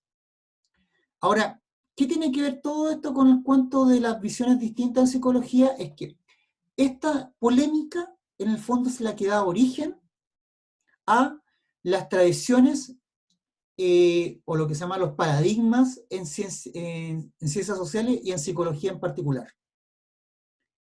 ¿Sí? Lo voy a decir incluso de nuevo. Esta polémica, estas dos visiones contrapuestas de la práctica científica son las que en fondo fundamentan la visión diferenciada de la psicología. O sea, ¿por qué la psicología es un campo científico? De aquí surge todo.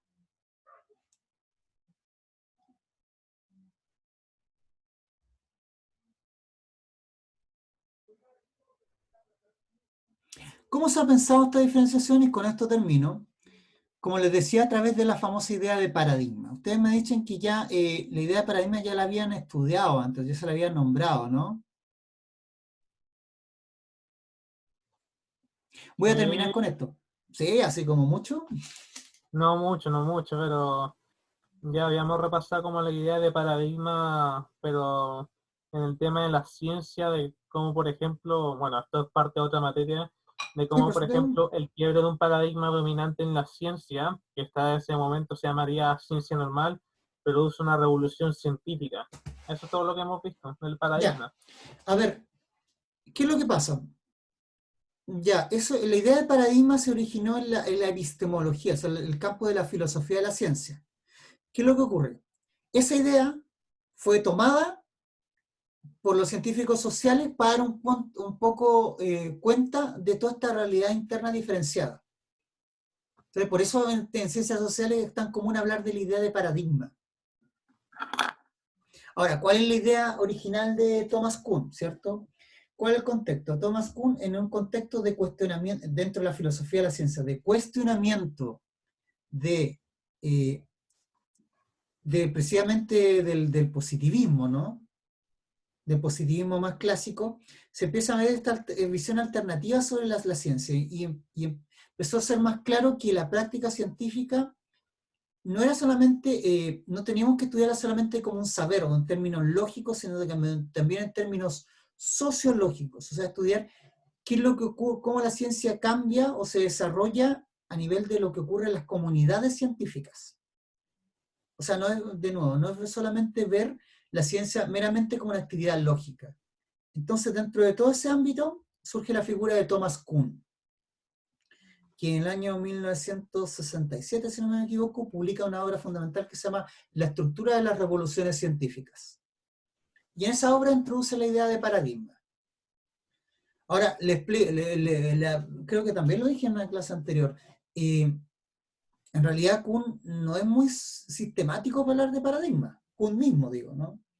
Se han evidenciado que en el libro de Kuhn, ese de la estructura de las revoluciones científicas, existen a lo menos 21 definiciones o ideas de lo que es un paradigma, ¿ya?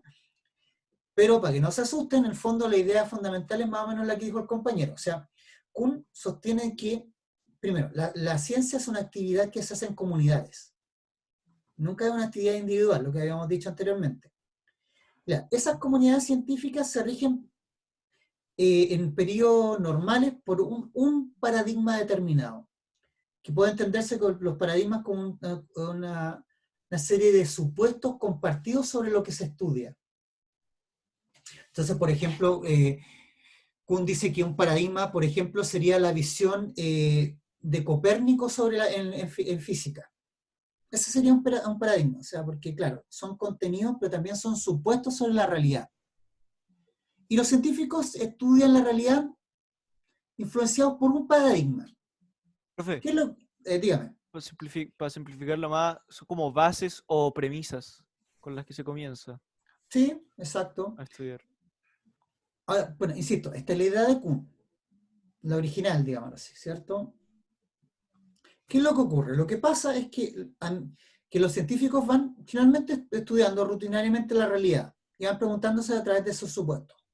Pero en diversas etapas históricas esos supuestos ya no son suficientes para estudiar la realidad. O sea, empiezan a aparecer, como dice Kuhn, anomalías. O sea, hechos que yo no puedo explicar a través de un paradigma. Cosas raras, como que se me escapan del mono que tengo establecido. ¿Sí? Entonces se van acumulando, como dice Kuhn, anomalías. Entonces cuando se van acumulando anomalías, para los científicos se va haciendo más claro de que el paradigma que se está utilizando no es suficiente para explicar la realidad, entonces surgen visiones alternativas a ese gran paradigma. Y cuando triunfa ese gran paradigma, se produciría un cambio radical en la ciencia, que es lo que llamó una revolución científica. Y bueno, los ejemplos de Kuhn son, no sé, por los grandes cambios, por ejemplo, del sistema de Copérnico al de Ptolomeo, de Newton, por ejemplo, a Einstein. Esos serían para Kuhn cambios revolucionarios en la ciencia. ¿Sí?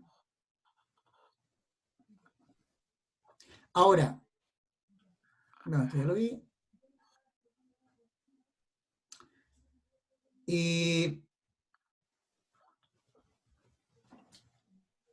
Esto lo voy a decir al final. Muy bien. Entonces termino, o casi, no, en realidad casi termino, tengo unos minutos más. Casi termino con esta idea. Esa idea en general fue adoptada por los científicos sociales. ¿Sí? Entonces la idea que se maneja comúnmente en ciencias sociales no es exactamente la idea de Kuhn. Eso hay que tenerlo súper claro. Para Kuhn, por ejemplo, siempre la ciencia tenía un solo paradigma. La palabra misma paradigma significa eso. Un ejemplo ejemplar. Eso es un paradigma. En cambio, en ciencias sociales noten que hablamos de paradigmas en plural. ¿Sí?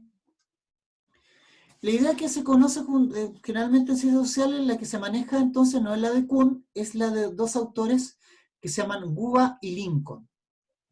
Es como la idea, por decirlo así, del sentido común de las ciencias sociales. Y cómo ellos definen los paradigmas, ellos lo definen ya más claramente como un conjunto de supuestos básicos o supuestos a nivel ontológico, epistemológico y metodológico.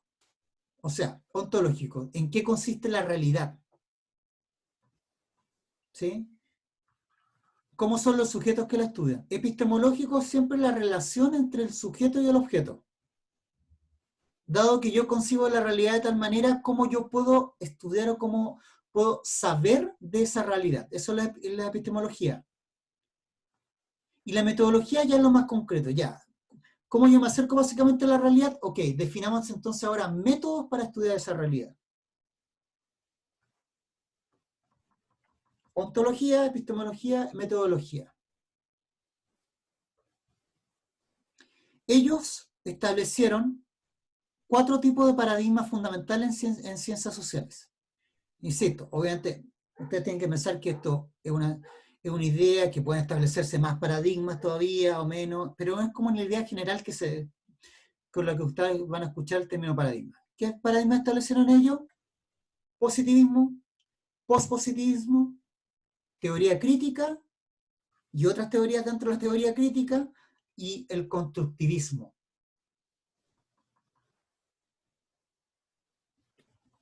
Y finalmente esta idea se ha extendido un poco. Maritza Montero, que es una psicóloga latinoamericana, acepta esta distinción y ella agrega 2 dimensiones más. A las dimensiones, o sea, lo ontológico, lo epistemológico, lo metodológico, ella agrega explícitamente la idea ética política. O sea, estos supuestos no son simplemente de cómo es la realidad, cómo sabemos de ella, cómo la estudiamos, sino que también implican muchas veces supuestos ético-políticos. O sea, ¿cuál es la posición para qué se estudia algo, por ejemplo? ¿Cuál es mi posición valórica frente a lo que estudio? Esos tipos de supuestos. ¿Se fijan?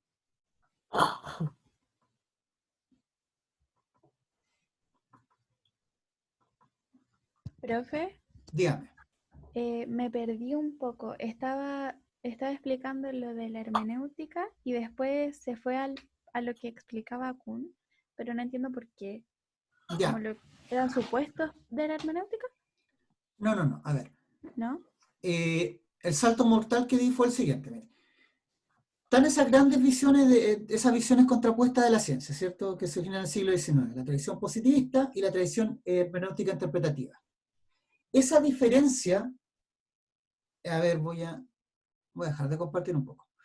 Esa diferencia es la base de diferencia de ideas distintas de las ciencias sociales, ¿cierto? Ahora, esa diferencia se empezó a estudiar posteriormente en las ciencias sociales como diferencias de paradigma. Entonces ahí como que es como que los científicos sociales, lo voy a decir así en forma coloquial, es como que los científicos sociales veían esta diferenciación, esta idea contrapuesta, entonces, ¿cómo la podemos entender? Surge la obra de Thomas Kuhn, entonces como que, podemos entender esta diferencia acá a través de la idea de paradigma. Entonces tomaron la idea de paradigma y empezaron a pensar esta diferencia en términos de paradigmas contrapuestos. Esa es como la historia, la Ya, historia, ¿se gracias. fijan? Ya Eso es. entendí. ¿Se fijan? Eso me quedó bien claro, o sea, ¿por qué hizo una diferencia en otra, cierto? Y por eso hasta el día de hoy, esa es la triste historia de las ciencias sociales, se empezó a estudiar de esa forma.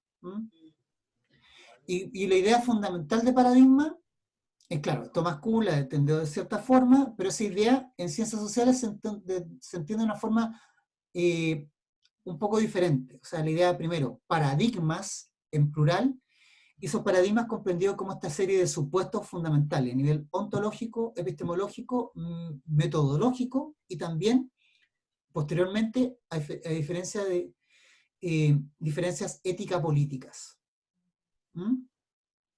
¿Cuáles serían los paradigmas fundamentales? Para Goa y Lincoln, estos cuatro. Positivismo, pospositivismo, teoría crítica, y otras teorías que pueden relacionarse con la teoría crítica, y lo que ustedes quizás han escuchado hablar como el constructivismo. Esos son paradigmas. Y esos paradigmas a la vez, vamos como de lo más general a lo particular, ¿se fijan? De esta grande división de dos tradiciones en las ciencias sociales, pasamos a una idea un poco más acotada que son los paradigmas.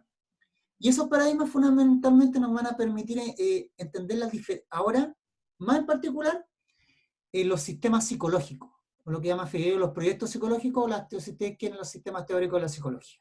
De ahí, o sea, finalmente llegar a la idea de que por qué existe el conductismo, el psicoanálisis, no sé, la tradición humanista, la corriente sistémica, ahora entra la psicología.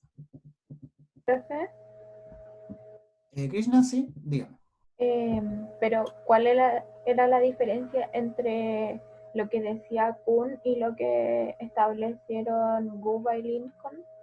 Ya, bueno, No entre entendí otras, bien. ¿cierto? Insistiendo que Kuhn no tenía una idea así muy como paradigma de esto, tenía varias nociones, pero fundamental. Para Kuhn, la ciencia se regía en la obra, por lo menos en la estructura de las revoluciones científicas, se entiende que cada ciencia tiene siempre un paradigma. De hecho, la palabra paradigma, acuérdense de eso, significa literalmente ejemplo ejemplar, o sea, siempre se refiere a uno. Y claro, para Kuhn en el fondo no solamente eran supuestos solamente o reglas, eran también cosas, contenidos concretos. O sea, por ejemplo, Kuhn hablaba del paradigma de Ptolomeo. La idea de Ptolomeo en física como un paradigma. ¿Sí? En ciencias sociales esa idea se adecuó un poco para hablar de esta diferenciación interna y por eso se habla de paradigmas. Que en realidad noten que un uso impropio de la palabra paradigma. Hablar de en plural es como raro para paradigmas. ¿Digo? Como hablar del helado caliente, digamos. Pero bueno, es el uso que hay, común, ¿cierto? Entonces se habla de paradigmas diferenciados a través de estos supuestos y por lo menos para Google y Lincoln existirían estos cuatro paradigmas. ¿Se puede hablar de más paradigmas, profe? Sí, se pueden hablar de más paradigmas. Pero algo que en el fondo ya ya en esta clase hemos introducido demasiados conceptos, entonces para no se enreden un poco más, pues para que me sigan en eso. ¿Profe? Dígame. Yo, más que duda, preguntarle el cuarto supuesto que agregaba, no me acuerdo, Maritza, no recuerdo el Montero, nombre porque me perdí. Ya, Maritza Maritza Montero. Montero. Era diferencias, ¿cuánto? ¿Ético-políticas? Ético-política. Perfecto. Eso era. Entonces, Gracias, profe. claro, entonces habría esa diferencia en la idea de, bueno, por ejemplo, el sentido del saber. La diferencia entre sujeto y objeto, pero a nivel ya político, ¿cierto? O sea, vamos a adelantar, pero ustedes ya más o menos ya hemos visto a grandes rasgos las características del positivismo como paradigma, ¿cierto? Son todas las que nombramos, básicamente, ¿no? El monismo metodológico, la visión objetivista y realista de la realidad, el sujeto completamente diferenciado del objeto, la idea es que el saber consiste en representar la realidad, que el sujeto actuaría con una especie de espejo y la idea es que sea el espejo lo más pulcro posible, o sea, tratar de esa realidad, tratar de reproducirla a nivel de ideas, de conceptos, pero tratar de reproducir esa realidad supuestamente tal cual es.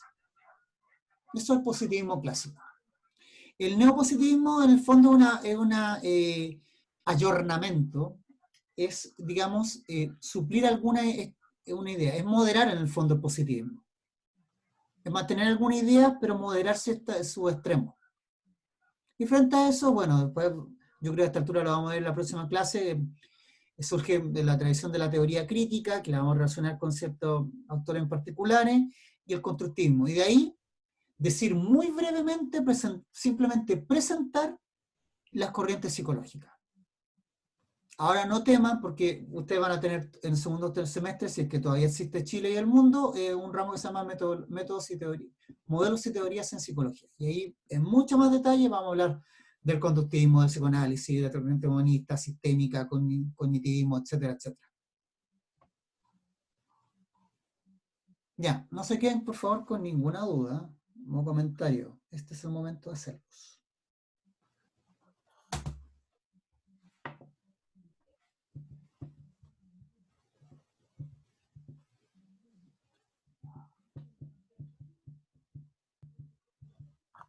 Profe, todos estos procesos se dan a lo largo del siglo, a lo largo como del siglo XIX y siglo XX, ¿cierto?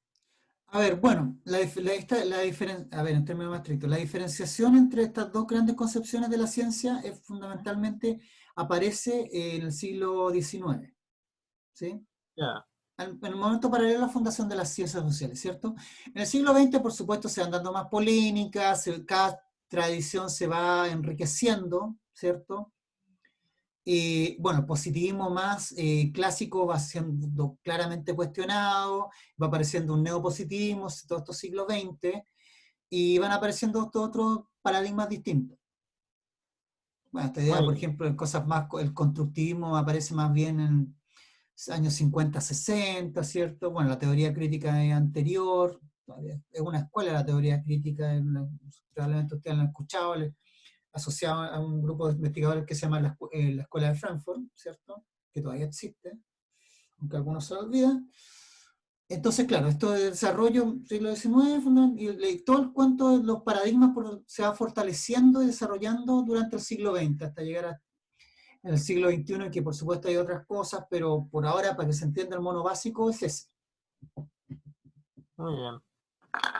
¿Qué más?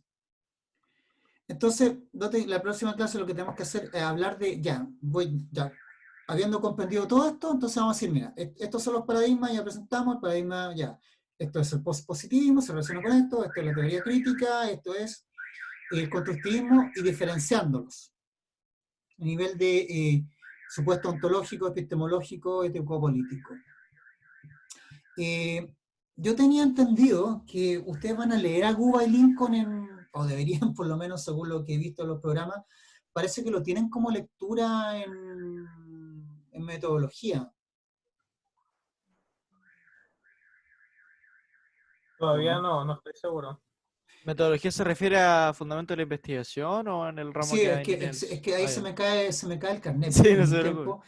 tiempos, es que en mis tiempos, bueno, yo estudié en los SAT por si acaso, así que, pero en la malla bien antigua, noventera, digamos así, era simplemente se hablaba de metodología 1, como taller habláis de taller 1, ¿no? Y taller 1 duraba todo el año.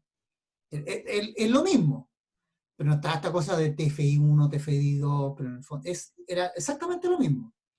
Pero la antigua era anual. Entonces, claro, era más relajada, pero al final de año si te echáis un ramo, te echáis un año. Pero no, es lo mismo, esto se llama fundamento de la investigación por ustedes, ¿no? Entonces, claro, fundamentos creo, no sé si tienen el texto de Guy Lincoln, paradigmas competitivos e investigación cualitativa, si no, ahí lo pueden revisar y está esta idea más detallada, es súper clara, ¿no?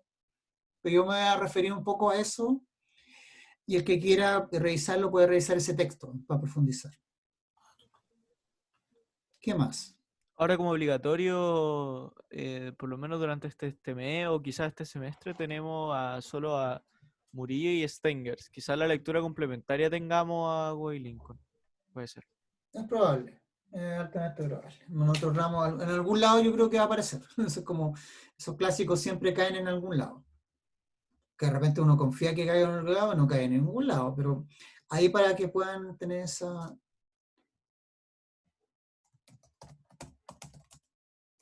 Espérenme un segundo.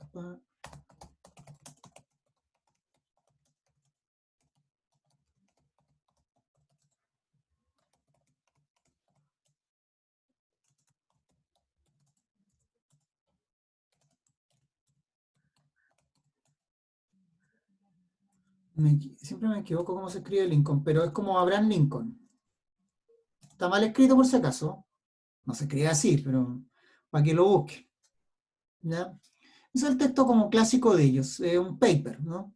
Paradigmas competitivos, en realidad es un capítulo de un libro. Pero se llama así, Paradigmas competitivos en investigación cualitativa, es el texto que probablemente me parece que está como literatura complementaria en fundamento de investigación, pero ahí lo pueden revisar para mayor detalle sobre esta idea de los paradigmas en ciencias sociales. ¿Sí? Entonces, próxima clase, por fin, vamos a ir a esa idea y vamos a presentar los sistemas teóricos de la psicología, como para que lo identifiquen y lo profundizamos en el segundo semestre. Y con eso terminamos la unidad 1. Recién. ¿Sí? Eso. Si no hay más consultas, por ahora lo dejamos hasta acá. ¿Profe? Dígame. ¿Va a subir hoy día la clase? Sí. Sí, voy a subirla hoy. Ah, ya. Gracias. Muy bien. Entonces, por ahora estamos con eso. Nos vemos la próxima semana. Cualquier duda, si te adelantamos algo por el correo general del curso. ¿Ya? Eso. Muy bien. Que Estamos esté bien, profe. viendo. Gracias por Chao. la clase. Chao. Chao, profe. Chao, gracias a ustedes.